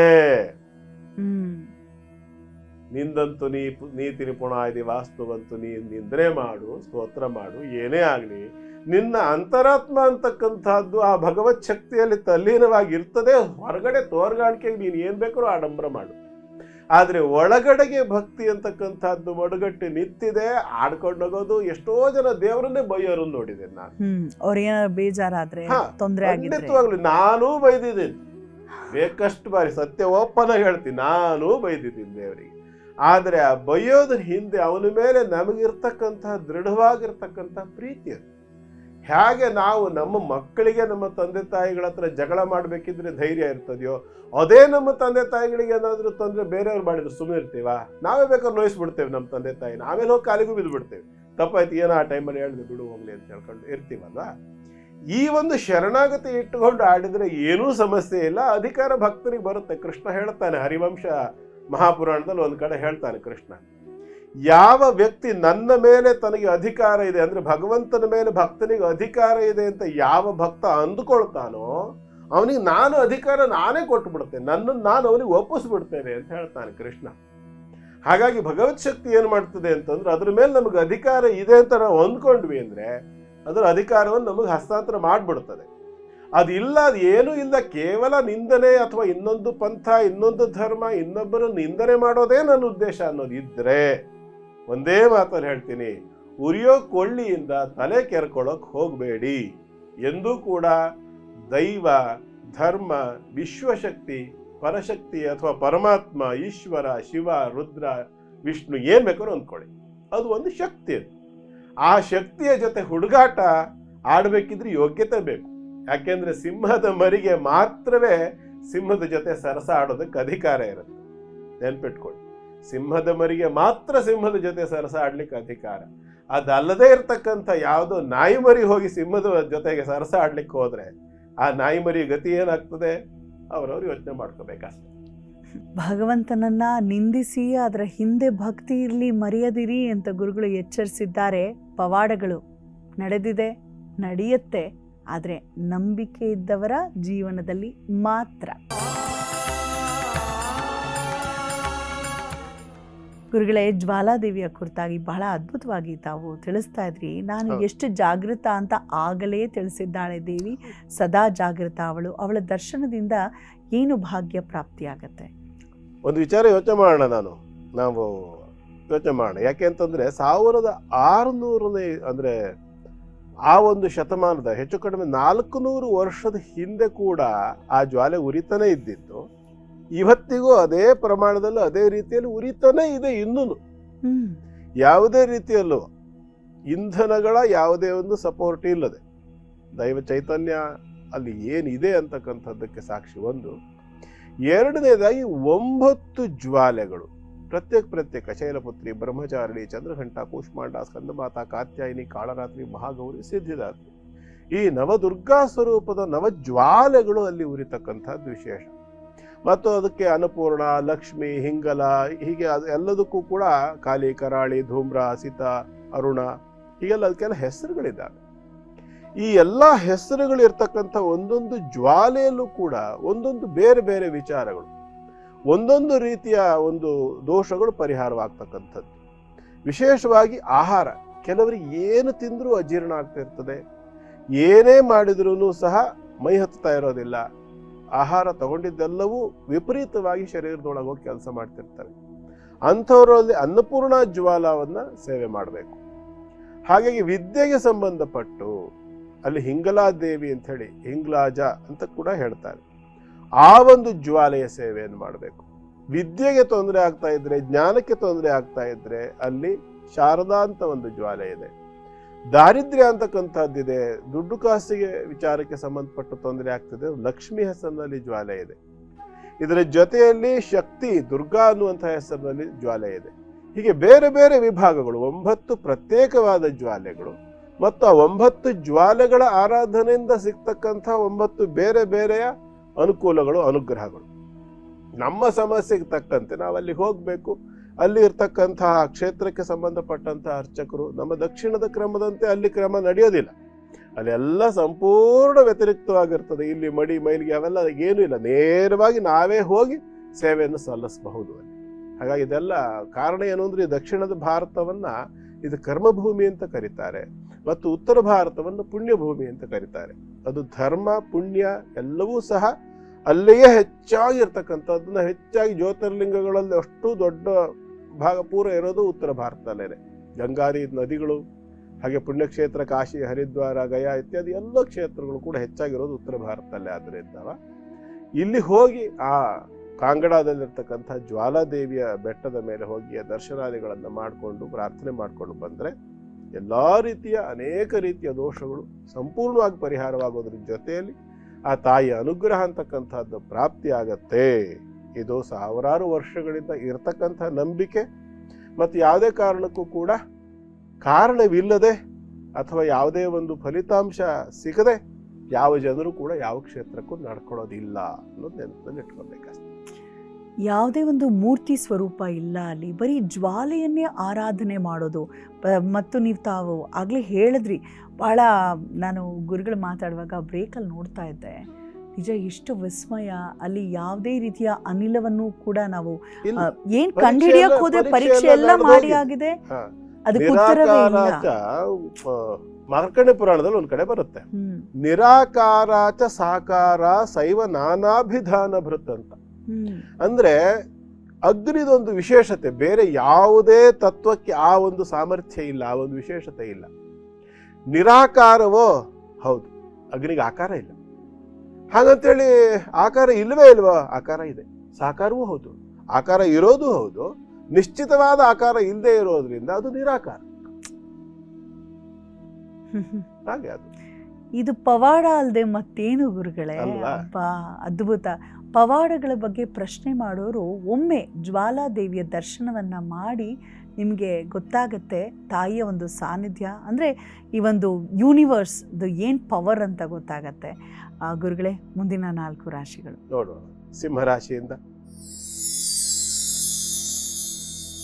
ಸಿಂಹರಾಶಿಯವರಿಗೆ ತೃತೀಯ ಚತುರ್ಥ ಭಾವದಲ್ಲಿ ಓಡಾಡ್ತಕ್ಕಂಥ ಚಂದ್ರ ವೈರುಧ್ಯಮಯವಾಗಿರ್ತಕ್ಕಂಥ ಸ್ಥಿತಿ. ಯಾಕೆಂದ್ರೆ ಸಿಂಹಕ್ಕೆ ಒಂದು ಥರದ ಮಾರಕ ಯೋಗವನ್ನ ಚಂದ್ರ ಉಂಟು ಮಾಡ್ತಾನೆ. ಕಾರಣ ವಿಶಾಖ ನಕ್ಷತ್ರ, ನಕ್ಷತ್ರಾಣಾಮಧಿಪತ್ನಿ ವಿಶಾಖೆ ಅಂತ ಹೇಳ್ತಾರೆ. ಅಂದರೆ ಶರೀರದಲ್ಲಿ ಸ್ವಲ್ಪ ಮಟ್ಟಿನ ಆರೋಗ್ಯ ವ್ಯತ್ಯಾಸವಾಗ್ತಕ್ಕಂಥದ್ದು, ಕೆಲವರಿಗೆ ಜ್ವರದ ಲಕ್ಷಣ ಕೂಡ ಕಾಣಿಸುತ್ತೆ, ಪಿತ್ತ ವಿಕಾರವಾಗ್ತಕ್ಕಂಥ ಲಕ್ಷಣ ಕಾಣಿಸುತ್ತೆ. 6ನೇ ರಾಶಿಗೆ ಬಂದಿರತಕ್ಕಂಥ ಶುಕ್ರ ಶತ್ರುವು ಹೌದು. ಸ್ವಲ್ಪ ಮಟ್ಟಿನ ಸಾಲಬಾಧೆ ಕಾಣುತ್ತೆ. ಋಣ ಕೊಟ್ಟವರು, ಅಂದರೆ ಯಾರ ಹತ್ರ ಸಾಲ ಮಾಡ್ಕೊಂಡಿರ್ತೀರಲ್ಲ ಅನುಕೂಲಕ್ಕೋಸ್ಕರವಾಗಿ, ಅಂಥವರು ನಿಮಗೆ ಕಿರಿಕಿರಿ ಮಾಡ್ತಕ್ಕಂಥದ್ದು, ನನ್ನ ದುಡ್ಡು ಇಟ್ಬಿಡು ಹಾಗೆ ಹೀಗೆ ಅಂದ್ಕೊಂಡು ಸ್ವಲ್ಪ ತಕರಾರು ಮಾಡ್ತಕ್ಕಂಥದ್ದು. ಇದರಿಂದಾಗಿ ಸ್ವಲ್ಪ ಬೇಸರ, ಬೇಜಾರು ಇತ್ಯಾದಿಗಳೆಲ್ಲವನ್ನು ಕೂಡ ನೋಡಬೇಕಾಗಿ ಬರಬಹುದು. ಚಂದ್ರ ಆಗಿರೋದ್ರಿಂದ ಮಾನಸಿಕವಾಗಿರ್ತಕ್ಕಂಥ ಹಿಂಸೆ ಹೆಚ್ಚಾಗ್ತಕ್ಕಂಥ ಸಾಧ್ಯತೆ, ನೀಚ ಸ್ಥಿತಿಗೆ ಹೋಗೋದ್ರಿಂದ ಮನಸ್ಸು ಹೆಚ್ಚು ಕ್ಷೋಭೆಗೆ ಒಳಗಾಗಬಹುದು, ಬೇಸರ ಇತ್ಯಾದಿ ಆಗಬಹುದು ಕೂಡ. ಹಾಗಾಗಿ ಸ್ವಲ್ಪ ವಿಷ್ಣುವಿನ ಸಹಸ್ರನಾಮ ಸ್ಮರಣೆ, ಅಥವಾ ಅದು ಮಾಡ್ಲಿಕ್ಕೆ ಆಗ್ತಿಲ್ಲ ಅನ್ನುವಂಥದ್ದಿದ್ರೆ ಓಂ ನಮಃ ಶಿವಾಯ ಜಪವನ್ನು ಕೂಡ ಖಂಡಿತವಾಗ್ಲೂ ಮಾಡ್ಕೊಳ್ಬಹುದು. ಕಾರಣ ನಿಮ್ಮ ರಾಶಿಗೆ ಪಂಚಮ ಸ್ಥಿತಿಯಲ್ಲಿದ್ದು ಪಂಚಮಾಧಿಪತಿಯ ದೃಷ್ಟಿಯನ್ನು ಹೊಂದತಕ್ಕಂಥ ಸೂರ್ಯ. ಹಾಗಾಗಿ ಒಳ್ಳೆಯ ಒಂದು ಫಲ ಅಂತಕ್ಕಂಥದ್ದಿದೆ. ಓಂ ನಮಃ ಶಿವಾಯ ಮಂತ್ರವನ್ನು ಕೂಡ ಪಠನ ಮಾಡಿಕೊಂಡ್ರೆ ಸಾಕಷ್ಟು ಅನುಕೂಲ ಆಗುತ್ತೆ. ಪ್ರಯತ್ನ ಮಾಡಿ. ಶುಭವಾಗಲಿ. ಮುಂದಿಂದು ಕನ್ಯಾ ರಾಶಿ. ಕನ್ಯಾ ರಾಶಿಯವರಿಗೆ ಇವತ್ತು ಧನ ತೃತೀಯ ಭಾವದಲ್ಲಿರ್ತಕ್ಕಂಥ ಲಾಭಾಧಿಪತಿ ಅಂತಂದ್ರೆ ದುಡ್ಡು ಕಾಸಿನ ವಿಚಾರದಲ್ಲಿ ಸ್ವಲ್ಪ ಅನುಕೂಲ ಕಾಣಿಸುತ್ತೆ. ಮಾನಸಿಕವಾಗಿರ್ತಕ್ಕಂಥ ಸಮಾಧಾನ ಕೂಡ ಕಾಣಿಸುತ್ತೆ. ವಿಶೇಷವಾಗಿ ಸ್ವಲ್ಪ ಮಟ್ಟಿಗೆ ಬೇಸರ, ಬೇಜಾರು ಇತ್ಯಾದಿಗಳು ಕಾರಣ. ಸಪ್ತಮದಿಂದ ಶನೇಶ್ವರನ ದೃಷ್ಟಿ. ಮಂಗಳ ಕಾರ್ಯಗಳಲ್ಲಿ ಸ್ವಲ್ಪ ಅಡೆತಡೆ ಆಗ್ತಕ್ಕಂಥದ್ದು. ವ್ಯಾಪಾರದಲ್ಲಿ ಸ್ವಲ್ಪ ಮಟ್ಟಿನ ಅಲ್ಪ ಮಟ್ಟಿನ ಒಂದು ಅಂದರೆ ಮಂದಗತಿಯ ಒಂದು ಬೆಳವಣಿಗೆ ಕಾಣಿಸ್ತಕ್ಕಂಥದ್ದು. ಮತ್ತು ಯಾವಾಗ ಚಂದ್ರ ತೃತೀಯ ಭಾವದಲ್ಲಿ ನೀಚನಾಗ್ತಾನೆ ಆವಾಗ ಸ್ವಲ್ಪ ಮಾನಸಿಕವಾಗಿ ಮತ್ತಷ್ಟು ಹಿಂಜರಿಕೆ ಆಗ್ತಕ್ಕಂಥದ್ದು. 9ನೇ ಮನೆಗೆ ದೃಷ್ಟಿ ಆಗೋದ್ರಿಂದ ತಾಯಿಗೆ ಸಂಬಂಧಪಟ್ಟು ಚಂದ್ರ ಅಲ್ವಾ, ಹಾಗಾಗಿ ತಾಯಿಗೆ ಸಂಬಂಧಪಟ್ಟು ಸ್ವಲ್ಪ ಕಿರಿಕಿರಿ. ತೃತೀಯ ಭಾವ ಬರೋದರಿಂದ ತಾಯಿಯ ಆರೋಗ್ಯದಲ್ಲಿ ಸ್ವಲ್ಪ ವ್ಯತ್ಯಾಸವಾಗಬಹುದು. ಒಡ ಹುಟ್ಟಿದವರ ಆರೋಗ್ಯದಲ್ಲಿ ಸ್ವಲ್ಪ ವ್ಯತ್ಯಾಸ ಕೂಡ ಕಾಣಿಸಬಹುದು. ಇದೇನು ಬಹಳ ದೊಡ್ಡ ವಿಚಾರದಲ್ಲ. ರಾಶಿಗೆ ಶನೇಶ್ವರನ ದೃಷ್ಟಿ ಇದೆ. ಕರ್ಮಸ್ಥಾನದಲ್ಲಿರ್ತಕ್ಕಂಥ ಗುರು ಸುಖ ಸ್ಥಾನಕ್ಕೆ ದೃಷ್ಟಿ ಇರೋದ್ರಿಂದ ವಿಶೇಷವಾಗಿ ಶಿವನ ಉಪಾಸನೆಯನ್ನು ಮಾಡಿಕೊಂಡ್ರೆ ಸಾಕಷ್ಟು ಅನುಕೂಲವೂ ಆಗುತ್ತೆ. ಎಲ್ಲ ವಾತಾವರಣಗಳನ್ನು ನಿಭಾಯಿಸ್ಕೊಂಡು ಮುನ್ನಡ್ಕೊಂಡು ಹೋಗ್ತಕ್ಕಂಥ ಎಲ್ಲ ಅವಕಾಶ ಇರುತ್ತೆ. ಪ್ರಯತ್ನ ಮಾಡಿ. ಶುಭವಾಗಲಿ. ಮುಂದಿನದು ತುಲಾರಾಶಿ. ತುಲಾರಾಶಿಯವರಿಗೆ ಕರ್ಮಾಧಿಪತಿ ರಾಶಿ ಮತ್ತು ಧನಭಾವದಲ್ಲಿ ನಡ್ಕೊಳ್ತಕ್ಕಂಥದ್ದು. ಆದಾಯದಲ್ಲಿ ಹೆಚ್ಚಾಗ್ತಕ್ಕಂಥ ಅವಕಾಶ. ಧನಸ್ಥಾನಕ್ಕೆ ಬಂದಾಗ ದುಡ್ಡು ಕಾಸಿನ ವಿಚಾರದಲ್ಲಿ ಸಾಕಷ್ಟು ಅನುಕೂಲ ಕಾಣಿಸುತ್ತೆ. ಆದರೆ ಅಷ್ಟಮಕ್ಕೆ ದೃಷ್ಟಿ ಮತ್ತು ರಾಶ್ಯಾಧಿಪತಿ ಆಗಿರತಕ್ಕಂಥ ಶುಕ್ರ 4ನೇ ರಾಶಿಗೆ ಪ್ರವೇಶವನ್ನು ಮಾಡಿರೋದ್ರಿಂದ ಶಾರೀರಿಕವಾದಂಥ ಆರೋಗ್ಯದಲ್ಲಿ ಸ್ವಲ್ಪ ವ್ಯತ್ಯಾಸವಾಗ್ತಕ್ಕಂಥದ್ದು. ವಿಶೇಷವಾಗಿ ಹೆಣ್ಣು ಮಕ್ಕಳಿಗೆ ತಿಂಗಳ ಋತುಚಕ್ರ ಸಂಬಂಧಿತವಾಗಿ ತೊಂದರೆಗಳು ಕಾಣಿಸ್ಕೊಳ್ಬಹುದಾಗಿರುತ್ತೆ. ಎಚ್ಚರಿಕೆ ಬೇಕು. ತುಂಬ ಸ್ವಲ್ಪ ಯಾಮಾರಿದ್ರು ಕಷ್ಟ ಆಗುತ್ತೆ. ಗರ್ಭಿಣಿ ಸ್ತ್ರೀಯರಿದ್ದಂಥ ಸಂದರ್ಭದಲ್ಲಿ ತುಲಾರಾಶಿಯವರು ಗರ್ಭದಲ್ಲಿರ್ತಕ್ಕಂಥ ಶಿಶುವಿನ ಬಗ್ಗೆ, ಅದರ ಒಂದು ಆ ಬೆಳವಣಿಗೆ ಬಗ್ಗೆ ಸ್ವಲ್ಪ ಹೆಚ್ಚು ಎಚ್ಚರಿಕೆ ವಹಿಸ್ಕೊಳ್ಳಿ. ಸರಿಯಾದ ರೀತಿಯಲ್ಲಿ ವೈದ್ಯರಿಂದ ಉಪಚಾರ, ಚಿಕಿತ್ಸೆ ಇತ್ಯಾದಿಗಳನ್ನು ತಗೊಂಡು ಯೋಗ್ಯವಾಗಿರತಕ್ಕಂಥ ರೀತಿಯಲ್ಲಿ ಗರ್ಭ ಸಂರಕ್ಷಣೆಯನ್ನು ಮಾಡ್ಕೊಳ್ಳಿ. ಕೃಷ್ಣನ ಸ್ಮರಣೆಯಿಂದ ಅನುಕೂಲ ಆಗುತ್ತೆ. ಹಾಗಾಗಿ ಗೋಪಾಲಕೃಷ್ಣನನ್ನ ಸ್ಮರಣೆ ಮಾಡ್ಕೊಳ್ಳಿ. ಶುಭವಾಗಲಿ. ಮುಂದಿಂದು ವೃಶ್ಚಿಕ ರಾಶಿ. ವೃಶ್ಚಿಕ ರಾಶಿಯವರಿಗೆ ವಿಶೇಷವಾಗಿ ಇವತ್ತು ಅಷ್ಟಮಾಧಿಪತಿ ಆಗಿರತಕ್ಕಂಥ ಬುಧನ ಸ್ಥಿತಿಯನ್ನು ನೋಡಬೇಕಾಗತ್ತೆ. ಕಾರಣ ಏನು ಅಂದರೆ ಚಂದ್ರಾತ್ ದ್ವಿತೀಯ ಭಾವಕ್ಕೆ ಬಂದ ನಂತರ ಅಂದರೆ ಸಾಯಂಕಾಲದ ನಂತರದಲ್ಲಿ ಸ್ವಲ್ಪ ಮಟ್ಟಿನ ಕಿರಿಕಿರಿ ಹೆಚ್ಚಾಗ್ತದೆ. ಈಗಾಗಲೇ ಸ್ವಲ್ಪ ಬೇಸರ ಇದೆ ಕೂಡ. ಭಾಗ್ಯಾಧಿಪತಿ ಆಗಿರ್ತಕ್ಕಂಥ ಚಂದ್ರ ವ್ಯಯದಲ್ಲಿರ್ತಕ್ಕಂಥದ್ದು. ಷಷ್ಠಕ್ಕೆ ದೃಷ್ಟಿ. ಒಂದು ಥರದ ವೈರುಧ್ಯಮಯವಾಗಿರ್ತಕ್ಕಂಥ ವಾತಾವರಣ. ಆದರೂ ಒಂದು ಸ್ವಲ್ಪ ಸಮಾಧಾನ ಏನಪ್ಪ ಅಂದರೆ ವೃಶ್ಚಿಕ ರಾಶಿಗೆ ಸಪ್ತಮಾಧಿಪತಿ ಆಗಿರ್ತಕ್ಕಂಥ ಶುಕ್ರ 3ನೇ ಮನೆಯಾದ ಮಕರದಲ್ಲಿ ಕೂತ್ಕೊಂಡು ಭಾಗ್ಯವನ್ನು ನೋಡ್ತಾನೆ. ಹಾಗಾಗಿ ಮನೆಯ ಸ್ತ್ರೀಯರಿಂದ ವಿಶೇಷವಾಗಿ ಸಹಕಾರ ಸಿಗ್ತಕ್ಕಂಥದ್ದು. ವೃಶ್ಚಿಕ ರಾಶಿಯವರಿಗೆ ಸ್ವಲ್ಪ ಸಮಾಧಾನಕರವಾಗಿ ನೆಮ್ಮದಿಯಿಂದ ಯೋಚನೆ ಮಾಡಬೇಡಿ, ಚಿಂತೆ ಮಾಡಬೇಡಿ, ಎಲ್ಲ ಯಾವಾಗಲೂ ಹೀಗೆ ಇರುತ್ತಾ, ಅನುಕೂಲ ಆಗುತ್ತೆ ಬಿಡಿ, ಯಾಕೆ ಟೆನ್ಷನ್ ಮಾಡ್ಕೊಳ್ತೀರಾ ಇತ್ಯಾದಿ 4 ಒಳ್ಳೆಯ ಮಾತುಗಳನ್ನು ಹೇಳಿ ಬೆಂತಟ್ಟತಕ್ಕಂಥದ್ದು, ಪ್ರೋತ್ಸಾಹಿಸ್ತಕ್ಕಂಥದ್ದು. ತೃತೀಯ ಭಾವ ಆಗಿರೋದ್ರಿಂದ ಅಕ್ಕಂದಿರು, ವಿಶೇಷವಾಗಿ ಚಿಕ್ಕಮ್ಮ, ಅತ್ತೆ, ಅಕ್ಕ, ಹೀಗೆ ಇಂಥವ್ರು, ದೊಡ್ಡಮ್ಮ, ಇಂಥವರಿಂದಲೇ ಹೆಚ್ಚು ಒಂದು ಕೋಆಪರೇಷನ್ ಬರ್ತಕ್ಕಂಥದ್ದು. ದುಡ್ಡು ಕಾಸಿನ ವಿಚಾರದಲ್ಲಿ ಕೂಡ ಯೋಚನೆ ಮಾಡಬೇಡ, ಸ್ವಲ್ಪ ನಾನು ಕೊಡ್ತೀನಿ ಬಿಡೋ, ಅಥವಾ ಬಿಡಮ್ಮ ಹೋಗಲಿ, ಹೆದರಬೇಡ ಇತ್ಯಾದಿ ಒಂದು ಧೈರ್ಯ ಸ್ಥೈರ್ಯವನ್ನು ಕೊಡ್ತಕ್ಕಂಥ ಎಲ್ಲ ಅವಕಾಶಗಳು ವೃಶ್ಚಿಕ ರಾಶಿಯವರಿಗೆ ಕಾಣಿಸುತ್ತೆ. ತೃತೀಯ ಭಾವದ ಶುಕ್ರ ಮತ್ತು ಚಂದ್ರ ರಾಶಿಗೆ ಸಂಬಂಧಪಟ್ಟು ಶುಕ್ರಚಂದ್ರ ಇತ್ಯಾದಿ ಒಟ್ಟಾಗಿ ಬಂದಾಗ ಏನು ಮಾಡಬೇಕಪ್ಪ ಅಂದರೆ ಮಾತಂಗಿ ದೇವಿಯನ್ನು ಉಪಾಸನೆ ಮಾಡ್ಕೊಳ್ಬೇಕು ಅಂತ ಹೇಳ್ತಾರೆ. ರಾಜಶ್ಯಾಮಲಾ ದೇವಿ ಅಂತ ಹೇಳ್ತಾರೆ. ನಾವು ಕೇಳಿದೀವಲ್ಲ, ಚತುರ್ಭುಜೆ ಚಂದ್ರಕಲಾವತಂಸೆ ಅಂತ ಹೇಳಿ ರಾಜ್ಕುಮಾರ್ ಅವರು ಹೇಳೋದು ಕೇಳಿದಿರಲ್ಲ, ಮಾತಂಗಿಯ ಸ್ಮರಣೆ ಅದು. ಹಾಗಾಗಿ ಆ ಮಾತಂಗಿ ದೇವಿಯನ್ನು ಇವತ್ತು ಆರಾಧನೆ ಮಾಡ್ಕೊಳ್ಳಿ. ಸಾಕಷ್ಟು ಉತ್ತಮವಾದಂಥ ಫಲ, ಸಮಾಧಾನ, ನೆಮ್ಮದಿ, ಅಭಿವೃದ್ಧಿ ಎಲ್ಲದೂ ಕೂಡ ದೊರಕತ್ತೆ. ಪ್ರಯತ್ನ ಮಾಡಿ. ಶುಭವಾಗಲಿ. ಗುರುಗಳೇ, ವೀರೇಶ್ ಅನ್ನೋರು ಪ್ರಶ್ನೆಯನ್ನು ಕಳಿಸ್ಕೊಟ್ಟಿದ್ದಾರೆ.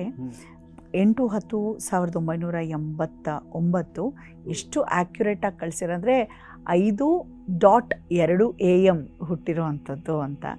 ಗುರುಜಿ ಮದುವೆ ಆಗಿಲ್ಲ ಗುರುಜಿ, ನಂಗೆ ಮದುವೆ ಯೋಗ ಇದೆಯಾ ಇಲ್ವಾ ತಿಳಿಸಿ ಗುರುಜಿ ಅಂತ. ಬಹಳ ಹುಡುಗಿರೇ ಸಿಗ್ತಾ ಇಲ್ಲ ಗುರುಜಿ. ನಿಜಕ್ಕೂ ಪ್ರತಿಯೊಬ್ಬರು ಮನೆಯಲ್ಲೂ ಒಬ್ಬೊಬ್ಬರು ಹೀಗೆ ಮದುವೆಗೆ ಒಂದ್ ರೀತಿ ಹುಡುಕಾಟ, ಪರದಾಟ ಎಲ್ಲವೂ ನಡೀತಾ ಇದೆ ಪ್ರತಿಯೊಬ್ಬರ ಮನೇಲಿ ಅಂತ ಹೇಳ್ಬೋದು. ವೀರೇಶ್ ಅವರೇ, ನೀವು ಕಳಿಸಿರ್ತಕ್ಕಂಥ ಡೇಟ್ ಆಫ್ ಬರ್ತ್ ಟೈಮ್ ಪ್ರಕಾರ ನಿಮ್ಮದು ಕನ್ಯಾ ಲಗ್ನ ಮತ್ತು ಧನು ರಾಶಿ ಆಗತ್ತೆ. ಇದು ಒಟ್ಟಾರೆ ಜಾತಕವನ್ನು ನೋಡಿದಾಗ ವಿವಾಹ ಸ್ಥಾನ, ಕಳತ್ರ ಸ್ಥಾನ ಅಥವಾ ಮಾಂಗಲ್ಯ ಸ್ಥಾನ ಅಂತ ನಾವೇನು ಹೇಳ್ತೇವಲ್ಲ, ಇದಕ್ಕೆ ಸಂಬಂಧಪಟ್ಟಂತಹ ಒಂದು ದೊಡ್ಡ ದೋಷ ಇದೆ ಜಾತಕದಲ್ಲಿ. ಆ ದೊಡ್ಡ ದೋಷ ಯಾವುದಪ್ಪ ಅಂತಂದ್ರೆ ಸಪ್ತಮಾಧಿಪತ್ಯವು ಶನಿಚಂದ್ರ ಯೋಗದಿಂದ ಬಾಧಿತವಾಗಿರ್ತಕ್ಕಂಥದ್ದು. ಸುಖ ಸ್ಥಾನ ಮತ್ತು ಕರ್ಮಸ್ಥಾನ, ಸಪ್ತಮ ಸ್ಥಾನ ಮತ್ತು ಪಂಚಮ ಸ್ಥಾನ.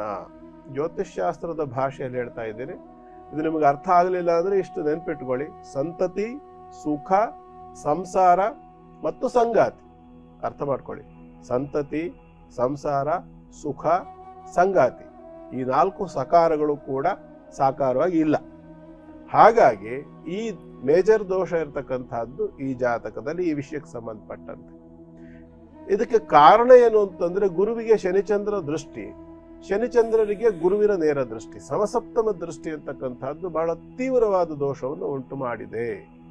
ಹಾಗಾಗಿ ಈ ದೋಷವನ್ನು ಪರಿಹಾರ ಮಾಡಿಕೊಳ್ಬೇಕಾದಂತಹ ಅನಿವಾರ್ಯತೆ ಕೂಡ ಇದೆ. ಅದು ಧನು ರಾಶಿಯಲ್ಲಿ ಮತ್ತು ಕನ್ಯಾ ರಾಶಿಯಲ್ಲಿ ಮತ್ತು ಮಿಥುನ ರಾಶಿಯಲ್ಲಿ ಇರ್ತಕ್ಕಂಥ ದೋಷಗಳಾದ್ರಿಂದ ಪರಿಹಾರ ಆಗತ್ತೆ, ಪ್ರಯತ್ನ ಮಾಡಬಹುದು. ಏನ್ ಮಾಡಬೇಕು ಇದಕ್ಕೆ ಅಂತಂದ್ರೆ, ಒಂದು ಸಾಂಗೋಪಾಂಗವಾಗಿರ್ತಕ್ಕಂಥ ಪ್ರೇತ ಬಲಿಯನ್ನು ಮಾಡಬೇಕು. ಪ್ರೇತ ಬಲಿ ಮತ್ತು ನಾರಾಯಣ ಬಲಿ ಅಂತ ಹೇಳಿ ಅದು ಒಂದು ಕ್ರಮ ಇದೆ, ವಿಧಾನ ಇದೆ. ಅದು ಗರುಡ ಪುರಾಣದಲ್ಲಿ ಹೇಳಿರೋ ಪ್ರಕಾರ ಆಚರಣೆ ಮಾಡುವಂತ ಒಂದು ಕ್ರಮ ಇದೆ. ಆ ಕ್ರಮದಲ್ಲಿ ಸಾಂಗೋಪಾಂಗವಾಗಿರ್ತಕ್ಕಂತಹ ಪ್ರೇತ ಬಲಿ ಮತ್ತು ನಾರಾಯಣ ಬಲಿಯನ್ನು ಮೊದಲು ಮಾಡ್ಕೋಬೇಕು.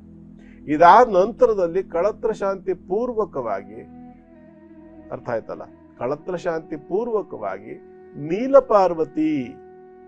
ನೀಲಪಾರ್ವತಿ ಕರೆಕ್ಟಾಗಿ ಅರ್ಥ ಮಾಡ್ಕೊಳ್ಳಿ. ಸ್ವಯಂವರ ಪಾರ್ವತಿ, ಅಶ್ವಾರೂಢ ಪಾರ್ವತಿ, ಬರೀ ಕಲ್ಯಾಣ ಪಾರ್ವತಿ, ಬೇರೆ ಬೇರೆ ಪಾರ್ವತಿ ಎಲ್ಲ ಇದ್ದಾವೆ. ಅದು ಯಾವುದು ಕೂಡ ಬರೋದಿಲ್ಲ.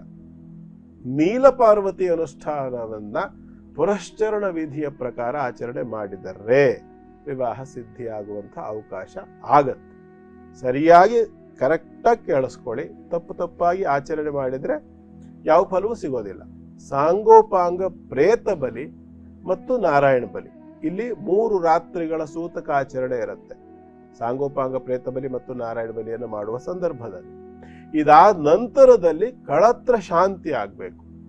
ಕಳತ್ರ ಶಾಂತಿಯ ಪೂರ್ವಕವಾಗಿ ನೀಲಪಾರ್ವತಿಯ ಪುರಶ್ಚರಣ ಅನುಷ್ಠಾನ ಆಗ್ಬೇಕು. ಅಯ್ಯೋ, ಇಷ್ಟೆಲ್ಲ ದೊಡ್ಡದು ಉದ್ದದ ಹೇಳಿದಾರಲ್ಲ, ಏನು ಕತೆ ಗುರುಗಳೇ ಅಂತಂದ್ರೆ, ಇವತ್ತಿನ ಪರಿಸ್ಥಿತಿಯಲ್ಲಿ ನಿಮ್ಮ ಜಾತಕದಲ್ಲಿ ಇರ್ತಕ್ಕಂಥ ಈ ನೀವು ಕೇಳಿದ ಸಮಸ್ಯೆಗೆ ಇದು ಪರಿಹಾರ. ಖರ್ಚು ವೆಚ್ಚಗಳು ಅವತ್ತಿನ ಪರಿಸ್ಥಿತಿಗೆ ತಕ್ಕಂತೆ ಎಷ್ಟು ಬರಬಹುದು ನಮ್ಗೆ ಗೊತ್ತಾಗೋದಿಲ್ಲ. ಅವತ್ತಿನ ಸ್ಥಿತಿಯ ಮೇಲೆ ನಿರ್ಧಾರ ಆಗತ್ತೆ. ವ್ಯವಸ್ಥಿತವಾಗಿ, ಶಾಸ್ತ್ರೋಕ್ತವಾಗಿ, ಪೂರ್ಣ ಕ್ರಮಬದ್ಧವಾಗಿ ಇದರ ಆಚರಣೆ ಆದರೆ ಫಲ ಅಂತಕ್ಕಂಥದ್ದು ಖಂಡಿತ ಸಿಕ್ಕತ್ತೆ. ಶ್ರದ್ಧೆಯಿಂದ ಕಾರ್ಯವನ್ನು ನಡೆಸಿ, ನಿಷ್ಠೆಯಿಂದ ಮಾಡಿ ಫಲ ಸಿಕ್ಕತ್ತೆ ಅನ್ನುವ ವಿಶ್ವಾಸ ಇಟ್ಕೊಳ್ಳಿ. ಕರ್ಮಾಂಗ ಸರಿಯಾಗಿ ನಡೆದರೆ, ನಿಮ್ಮಲ್ಲಿ ವಿಶ್ವಾಸ ಅನ್ನುವಂಥದ್ದು ಪೂರ್ಣವಾಗಿ ಇದ್ರೆ ಆಚರಣೆ ಮಾಡಿ ಫಲ ಸಿಕ್ಕತ್ತೆ. ಒಳ್ಳೆಯದಾಗ. ಧನ್ಯವಾದಗಳು ಗುರುಗಳೇ. ವೀರೇಶ್ ಅವರೇ, ಧನ್ಯವಾದ ಕಾರ್ಯಕ್ರಮಕ್ಕೆ ಮೆಸೇಜನ್ನು ಕಳಿಸಿದ್ದಕ್ಕಾಗಿ. ಇನ್ನು ವೀಕ್ಷಕರೇ, ನೀವು ನಮ್ಮ ಎಲ್ಲ ಕಾರ್ಯಕ್ರಮಗಳನ್ನು ನೋಡಬಹುದು NKR ಕನ್ನಡ ಯೂಟ್ಯೂಬ್ ಚಾನಲ್ನಲ್ಲಿ ಯಾವಾಗ ಬೇಕಾದರೂ ಅಂತ ಹೇಳ್ತಾ, ಗುರುಜಿ ಈಗ ಕೊನೆಯ 4 ರಾಶಿಗಳ ಕುರಿತಾಗಿ ತಿಳಿಸಿ. ಧನುರಾಶಿಯಿಂದ ನೋಡೋಣ. ಧನುರಾಶಿಯವರಿಗೆ ಇವತ್ತಿನ ದಿನ ತಕ್ಕ ಮಟ್ಟಿಗೆ ಉತ್ತಮವಾಗಿದ್ದು, ಆರಂಭಿಕ ಹಂತದಲ್ಲಿ ಸಾಯಂಕಾಲದ ನಂತರ ಸಾಕಷ್ಟು ಅನುಕೂಲತೆಗಳು ಕಾಣುತ್ತೆ. ವಿಶೇಷವಾಗಿ ವ್ಯಾವಹಾರಿಕವಾಗಿರ್ತಕ್ಕಂಥದ್ದು, ಮುಖ್ಯವಾಗಿ ಅಷ್ಟಮಾಧಿಪತಿ ಆಗಿರ್ತಕ್ಕಂಥ ಚಂದ್ರ ವೈಭಾವಕ್ಕೆ ಬಂದಾಗ ಅನೇಕ ದುಷ್ಟ ಸ್ಥಿತಿಯನ್ನ, ದುಃಖವನ್ನ ಮತ್ತು ಆತಂಕಗಳನ್ನು ದೂರ ಮಾಡ್ತಾನೆ ಮತ್ತು ನೆಮ್ಮದಿಯನ್ನು, ಧೈರ್ಯ ಸ್ಥೈರ್ಯಗಳನ್ನು ಕೊಡ್ತಾನೆ. ಮತ್ತು ವೈಭಾವಕ್ಕೆ ಬಂದಾಗ ನೀಚನಾಗೋದರಿಂದ ಸಾಕಷ್ಟು ಗಟ್ಟಿತನವನ್ನು ಕೂಡ ಕೊಡ್ತಾನೆ. ಕಾರಣ ಏನು ಅಂತಂದರೆ, ಅವನಿಗೆ ಯಾವುದೇ ಬೇರೆ ಗ್ರಹಗಳ ಬಾಧೆ ಅಂತಕ್ಕಂಥದ್ದಿಲ್ಲ. ಮತ್ತು ನಿಮ್ಮ ರಾಶಿಗೆ ಅವನು ಅಷ್ಟಮಾಧಿಪತಿ, ಪಾಪಸ್ಥಾನಾಧಿಪತಿ ಆಗಿದ್ದು ಪಾಪಸ್ಥಾನಕ್ಕೆ ಬಂದಾಗ -*−+ ನಮಗೆಲ್ಲ ಗೊತ್ತಿದೆ. ಹಾಗಾಗಿ ಅಂಥ ಒಂದು ಅದ್ಭುತವಾಗಿರ್ತಕ್ಕಂಥ ಅವಕಾಶವನ್ನು ಕೂಡ ಚಂದ್ರ ಸೂಚಿಸ್ತಾನೆ. ಆರಂಭಿಕ ಹಂತದಲ್ಲಿ ಏಕಾದಶದಲ್ಲಿ ಇರ್ತಾನೆ. ಲಾಭ ಸ್ಥಿತಿಯಲ್ಲಿದ್ದಾಗ ಶುಭ ಫಲವನ್ನು ಕೊಡಲೇಬೇಕು. ಹಾಗಾಗಿ ಲಾಭ ಸ್ಥಿತಿಯಲ್ಲಿ ಶುಭ ಫಲ ಹೇಗೂ ಸರಿ ಹೋಯಿತು. ಆದರೆ ಅಷ್ಟಮಾಧಿಪತಿಯಾಗಿ ವ್ಯಯಕ್ಕೆ ಬಂದಾಗ, ಪಾಪಸ್ಥಾನದ ಅಧಿಪತಿ ವ್ಯಯಕ್ಕೆ ಬಂದಾಗ ಪಾಪ ಇಂಟು ಪಾಪ ಮೈನಸ್ ನಿಷ್ಪಾಪ ಅಂತ. ಹಾಗಾಗಿ ಒಂದು ಒಳ್ಳೆಯ ಯೋಗ ಇವತ್ತು ಧನುರಾಶಿಯವರು. ಚಿಂತೆ ಮಾಡೋದು ಬೇಡ, ಗುರುವನ್ನು ಉಪಾಸನೆ ಮಾಡ್ಕೊಳ್ಳಿ. ಸಪ್ತಮ ಭಾವದಲ್ಲಿ ಗುರು ಇದ್ದಾನೆ. ಹಾಗಾಗಿ ಗುರುವಿನ ಉಪಾಸನೆಯಿಂದ ಸಾಕಷ್ಟು ಅನುಕೂಲ ಆಗುತ್ತೆ. ಪ್ರಯತ್ನ ಮಾಡಿ. ಶುಭವಾಗಲಿ. ಮುಂದಿಂದು ಮಕರ ರಾಶಿ. ಮಕರ ರಾಶಿಯವರಿಗೆ ಇವತ್ತು ಚಂದ್ರನ ಸ್ಥಿತಿ ಅಂತಕ್ಕಂಥದ್ದು ಕರ್ಮ ಮತ್ತು ಲಾಭ ಸ್ಥಿತಿಗಳಲ್ಲಿ ನಡೆಯುವಂಥದ್ದು. ವ್ಯಾಪಾರ ವ್ಯವಹಾರಗಳಲ್ಲಿ ಸ್ವಲ್ಪ ಅನುಕೂಲ. ಲಾಭದಲ್ಲಿ ಬಂದಾಗ ವ್ಯಾಪಾರ ವ್ಯವಹಾರಗಳಲ್ಲಿ ನೀಚ ಸ್ಥಿತಿ ಅಂತಕ್ಕಂಥದ್ದು ಕಾಣಿಸುತ್ತೆ. ರಾಶಿಗೆ ಪಂಚಮಾಧಿಪತಿ ಆಗಿರತಕ್ಕಂತಹ ಶುಕ್ರನ ಪ್ರವೇಶ ಆಗಿದೆ. ಹಾಗಾಗಿ ಲಕ್ಷ್ಮೀ ಪ್ರಾಪ್ತಿ ಆಗ್ತಕ್ಕಂಥ ಒಳ್ಳೆ ಯೋಗ ಮತ್ತು ಲಾಭಕ್ಕೆ ಸಪ್ತಮಾಧಿಪತಿ ಬಂದಾಗ ವ್ಯಾಪಾರ ವ್ಯವಹಾರಗಳಲ್ಲಿ ಲಾಭ ಕಾಣಿಸುತ್ತೆ. ಆದರೆ ನೀಚನಾಗ್ತಕ್ಕಂಥದ್ದಾದ್ದರಿಂದ ಅಡ್ಡದಾರಿಗಳಿಂದ ಹಣದ ಸಂಪಾದನೆ ಕಾಣಿಸುತ್ತೆ. ಕೆಲವರಿಗೆ ಮಕರ ರಾಶಿಯವರಿಗೆ ಇವತ್ತು ವಿಶೇಷವಾಗಿ ಷೇರು ಬಿಸ್ನೆಸ್ಸು, ದ್ಯೂತ, ಗ್ಯಾಂಬ್ಲಿಂಗ್ ಇತ್ಯಾದಿಗಳಿಂದ ಸ್ವಲ್ಪ ಮಟ್ಟಿನ ಅನುಕೂಲ ಆಗಬಹುದು. ಮುಖ್ಯವಾಗಿ ಯಾವಾಗ ಶುಕ್ರ ಮತ್ತು ಚಂದ್ರ ಯೋಗ ಅದ್ಭುತವಾಗಿರತಕ್ಕಂಥ ಒಂದು ಯೋಗ ಇದು. ಮಕರ ರಾಶಿಗೆ ಇದು ಒಳ್ಳೆ ಯೋಗ. ಸಪ್ತಮ ಮತ್ತು ಕರ್ಮಾಧಿಪತಿ ಆಗಿರತಕ್ಕಂತಹ ಶುಕ್ರ ಮತ್ತು ಚಂದ್ರರು ಏಕತ್ರವಾಗ್ತಕ್ಕಂಥದ್ದು ಅಂದರೆ 3-11ರಲ್ಲಿ ಬರ್ತಕ್ಕಂಥದ್ದು ಇದೊಂದು ಒಳ್ಳೆ ಯೋಗ. ಹಾಗಾಗಿ ಶುಕ್ರನ ಈ ಒಂದು ಅನುಗ್ರಹವನ್ನು ತಗೊಳ್ಳಿ ಇವತ್ತು. ಕಾರಣ ಏನಪ್ಪಾ ಅಂತಂದ್ರೆ ಇವತ್ತಿನ ದಿನ ಅಷ್ಟು ಚೆನ್ನಾಗಿದೆ. ಶುಕ್ರನ ಅನುಗ್ರಹಕ್ಕೋಸ್ಕರ ಏನ್ ಮಾಡಬೇಕು ಅಂತಂದ್ರೆ ಪುನಃ ಇಲ್ಲಿ ನೀವು ಕೂಡ ಮಾತಂಗಿ ದೇವಿಯನ್ನು ಉಪಾಸನೆ ಮಾಡ್ಕೊಳ್ಬೇಕು. ಶುಭವಾಗಲಿ. ಮುಂದೆಂದು ಕುಂಭರಾಶಿ. ಕುಂಭರಾಶಿಯವರಿಗೆ ಇವತ್ತಿನ ದಿನ ಚೆನ್ನಾಗಿದೆ. ಚತುರ್ಥಾಧಿಪತಿ ಆಗಿರ್ತಕ್ಕಂಥ ಶುಕ್ರ ವ್ಯಯಕ್ಕೆ ಬಂದಿರತಕ್ಕಂಥದ್ದು ಅಷ್ಟು ಉತ್ತಮವಾದ್ದಲ್ಲ. ಆದರೂ ಕೂಡ ಷಷ್ಠಾಧಿಪತಿ ಆಗಿರತಕ್ಕಂಥ ಚಂದ್ರ ಶುಭ ಸ್ಥಿತಿಯಲ್ಲಿ 7, 8, 9ನೇ ಮನೆಯಲ್ಲಿರ್ತಕ್ಕಂಥ ಕುಂಭಕ್ಕೆ 9ನೇ ಮನೆ ಇದಾನೀಗ ಚಂದ್ರ. ಆನಂತರ 10ನೇ ಮನೆಗೆ ಬರ್ತಾನೆ. ಹಾಗಾಗಿ ಒಳ್ಳೆಯ ಒಂದು ಫಲ. 9, 10 ಎರಡೂ ರಾಶಿಗಳಲ್ಲೂ ಚಂದ್ರನಿಂದ ಶುಭ ಫಲವನ್ನು ನಿರೀಕ್ಷೆ ಮಾಡಬಹುದು. ಆದರೆ ಚತುರ್ಥ ಮತ್ತು ಭಾಗ್ಯಾಧಿಪತಿ ಆಗಿರತಕ್ಕಂಥ ಶುಕ್ರ ಮಾತೃಸ್ಥಾನ ಮತ್ತು ಪಿತೃಸ್ಥಾನ ಎರಡಕ್ಕೂ ಸಂಬಂಧಪಟ್ಟಿರತಕ್ಕಂಥ ಗ್ರಹ ಏಕತ್ರ ಸಿಗತಕ್ಕಂಥದ್ದು ಕುಂಭರಾಶಿಯವರಿಗೆ ಮಾತ್ರ, ಅದು ಶುಕ್ರ. ಹಾಗಾಗಿ ತಾಯಿ ಮತ್ತು ತಂದೆಯರ ಒಂದು ಅಸಹಕಾರ ಅಥವಾ ನಾನ್ ಕೋಆಪರೇಷನ್, ಇಲ್ಲ ಕಣ ಇವತ್ತಾಗಲ್ಲ, ಇಲ್ಲ ಕಣಮ್ಮ ಇವತ್ತಾಗೋದಿಲ್ಲ ಕಣಮ್ಮ, ಸುಮ್ಮನಿದ್ಬಿಡು ಇವತ್ತು ನೀನು ತಲೆ ಕೆಡಿಸ್ಬೇಡ ನೀನು, ಹಾಗೆ ಹೀಗೆ ಸ್ವಲ್ಪ ನಿಂದನೆ ಕೂಡ ಬರ್ಬೋದು. ನಿಂದಂತು ನೀತಿ ನಿಪುಣ ಆಯ್ತಿ ವಾಸ್ತುವಂತು ಹೇಳ್ತಾರಲ್ಲ, ಹಿರಿಯರು ಏನೋ ಒಂದು ನಿಂದನೆ ಮಾಡಿದ್ರು ಅಂದ್ರೆ ಅದೇನು ಅಪಾಯವೂ ಅಲ್ಲ, ಅಪಮಾನವೂ ಅಲ್ಲ. ಹಾಗಾಗಿ ಸ್ವಲ್ಪ ಸಮಾಧಾನ ಉಳಿಸ್ಕೊಡಿ.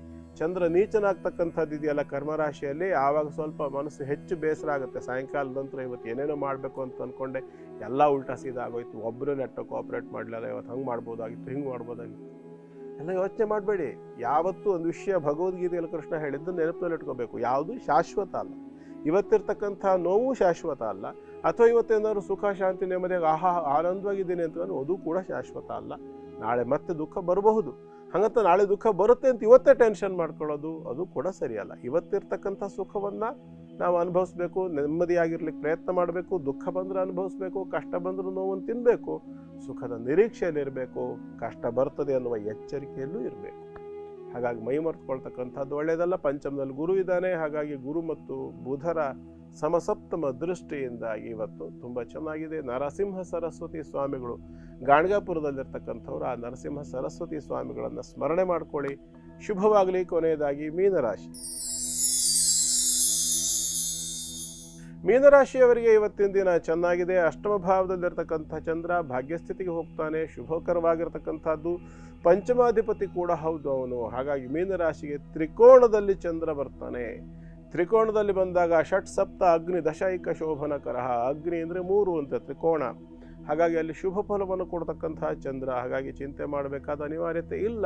ಇವತ್ತು ಮಾನಸಿಕವಾಗಿರ್ತಕ್ಕಂಥ ನೆಮ್ಮದಿಯನ್ನು ನೋಡ್ಬೋದು. ಭಾಗ್ಯಸ್ಥಿತಿಗೆ ಒಂದು ತೃತೀಯಕ್ಕೆ ದೃಷ್ಟಿ ಕೊಡೋದಾದ್ದರಿಂದ ತೃತೀಯಾಧಿಪತಿ ಏಕಾದಶದಲ್ಲಿದ್ದಾನೆ ಶುಕ್ರ.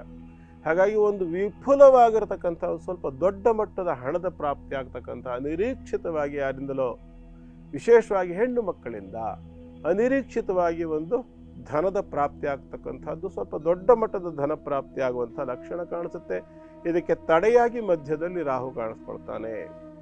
ರಾಹುವಿನಿಂದ ಕರ್ಮಸ್ಥಿತಿಯಲ್ಲಿ ಚಂದ್ರ. ಹಾಗಾಗಿ ಏನು ಮಾಡಬೇಕು ಅಂತಂದ್ರೆ ಚಾಮುಂಡಾಂಬಿಕೆ ಅಥವಾ ಚಾಮುಂಡೇಶ್ವರಿ ಅಂತ ಏನು ಹೇಳ್ತೀವಲ್ಲ, ಚಾಮುಂಡಾ ದೇವಿಯನ್ನ ಇವತ್ತು ಉಪಾಸನೆ ಮಾಡ್ಕೊಳ್ಳಿ. ವಿಶಾಖ ನಕ್ಷತ್ರ ಬೇರೆ ಅಲ್ವಾ, ಹಾಗಾಗಿ ವಿಶಾಖ ನಕ್ಷತ್ರಕ್ಕೆ ಸಂಬಂಧಪಟ್ಟಂತೆ ಯೋಚನೆ ಮಾಡಿದ್ರು ಕೂಡ ಚಾಮುಂಡಿನೇ ಬರ್ತಾಳೆ. ಕಾರಣ ಏನಪ್ಪಾ ಅಂತಂದ್ರೆ ವಿಶಾಖ ಶಿಖಿವಾಹನ. ವಿಶಾಖ ಸುಬ್ರಹ್ಮಣ್ಯನ ಹೆಸರದು. ಸುಬ್ರಹ್ಮಣ್ಯ ನಕ್ಷತ್ರ ಕೂಡ ಹೌದು. ಚಾಮುಂಡೇಶ್ವರಿಯ ಮೇಲೆ ಛತ್ರದ ಆಕಾರದಲ್ಲಿರ್ತಕ್ಕಂಥವನು ಸುಬ್ರಹ್ಮಣ್ಯ. ಹಾಗಾಗಿ ಎಲ್ಲ ರೀತಿಯಿಂದ ವಿಚಾರ ಮಾಡಿದಾಗ ಕರ್ಮಸ್ಥಾನದಲ್ಲಿ ದಶಮಾಂಗಾರಕ ಕುಲದೀಪಕ ಅಂತ ಹೇಳ್ತಾರೆ. 12ನೇ ಮನೆಯಲ್ಲಿ ರಾಹು ಇದ್ದಾನೆ ಮೀನರಾಶಿಗೆ. ಹಾಗಾಗಿ ಒಟ್ಟಾರೆ ಸರ್ಪಸೂಚಕವಾಗಿರ್ತಕ್ಕಂಥ ಯೋಗ ನಿವೃತ್ತಿಗೆ ಅಥವಾ ಬಾಧಾ ನಿವೃತ್ತಿಗೋಸ್ಕರವಾಗಿ ಚಾಮುಂಡಾಂಬಿಕೆಯನ್ನು, ಚಾಮುಂಡೇಶ್ವರಿಯನ್ನು ಉಪಾಸನೆ ಮಾಡ್ಕೊಳ್ಳಿ. ಸಾಕಷ್ಟು ಅನುಕೂಲವಾಗಿರ್ತಕ್ಕಂಥ ಫಲ ನಿಮಗೆ ಸಿಕ್ಕತ್ತೆ. ಪ್ರಯತ್ನ ಮಾಡಿ. ಶುಭವಾಗಲಿ. ಪ್ರತಿ ಕಾರ್ಯಕ್ರಮದಲ್ಲೂ ಪ್ರತಿಯೊಂದು ದಿನವೂ ಕೂಡ ನಮ್ಮ ಧರ್ಮಜ್ಯೋತಿ ಕಾರ್ಯಕ್ರಮದ ಮುಖೇನ ನಮ್ಮ ಹೃದಯದಲ್ಲಿ ಒಂದು ರೀತಿ ಹೇಳಬೇಕಂದ್ರೆ ಸಂಸ್ಕಾರದ ಜ್ಯೋತಿ ಹಚ್ಚಿಸ್ತಾ ಇದ್ದೀರಾ. ಜೊತೆಗೆ ಒಂದು ಆಶಾಭಾವ ಮೂಡಿಸ್ತಾ ಇದ್ದೀರಾ. ಇಲ್ಲಪ್ಪ, ಯಾರು ಕೈ ಬಿಟ್ಟರು ಭಗವಂತ ನಮ್ಮ ಕೈ ಬಿಡಲ್ಲ ಅನ್ನೋ ಭಾವನೆಗೆ ಕೊರತೆ ಇಲ್ಲ ನಮ್ಮ ಕಾರ್ಯಕ್ರಮ ನೋಡಿದವ್ರಿಗೆ. ಧನ್ಯವಾದ ಗುರುಜಿ. ಸರ್ವೇ ಜನ ಸುಖಿನೋ ಭವಂತು, ಸಮಸ್ತ ಸನ್ಮಂಗಲಾನಿ ಭವಂತು. ಪರಮಾತ್ಮನ ಅನುಗ್ರಹದಿಂದ ಎಲ್ಲರಿಗೂ ಸಹ ನೆಮ್ಮದಿ, ಶಾಂತಿ, ಅಭಿವೃದ್ಧಿಗಳು ಉಂಟಾಗಲಿ ಅಂತ ಹಾರೈಸ್ತೇನೆ. ನಮಸ್ಕಾರ. ಹೊರಡೋ ಸಮಯ ಆಗ್ತಿದೆ. ಮತ್ತೆ ನಾಳೆ ಸಿಗೋಣ ಧರ್ಮಜ್ಯೋತಿ ಕಾರ್ಯಕ್ರಮದಲ್ಲಿ. ಹೋಗ್ಬರೋದಾ? ನಮಸ್ಕಾರ.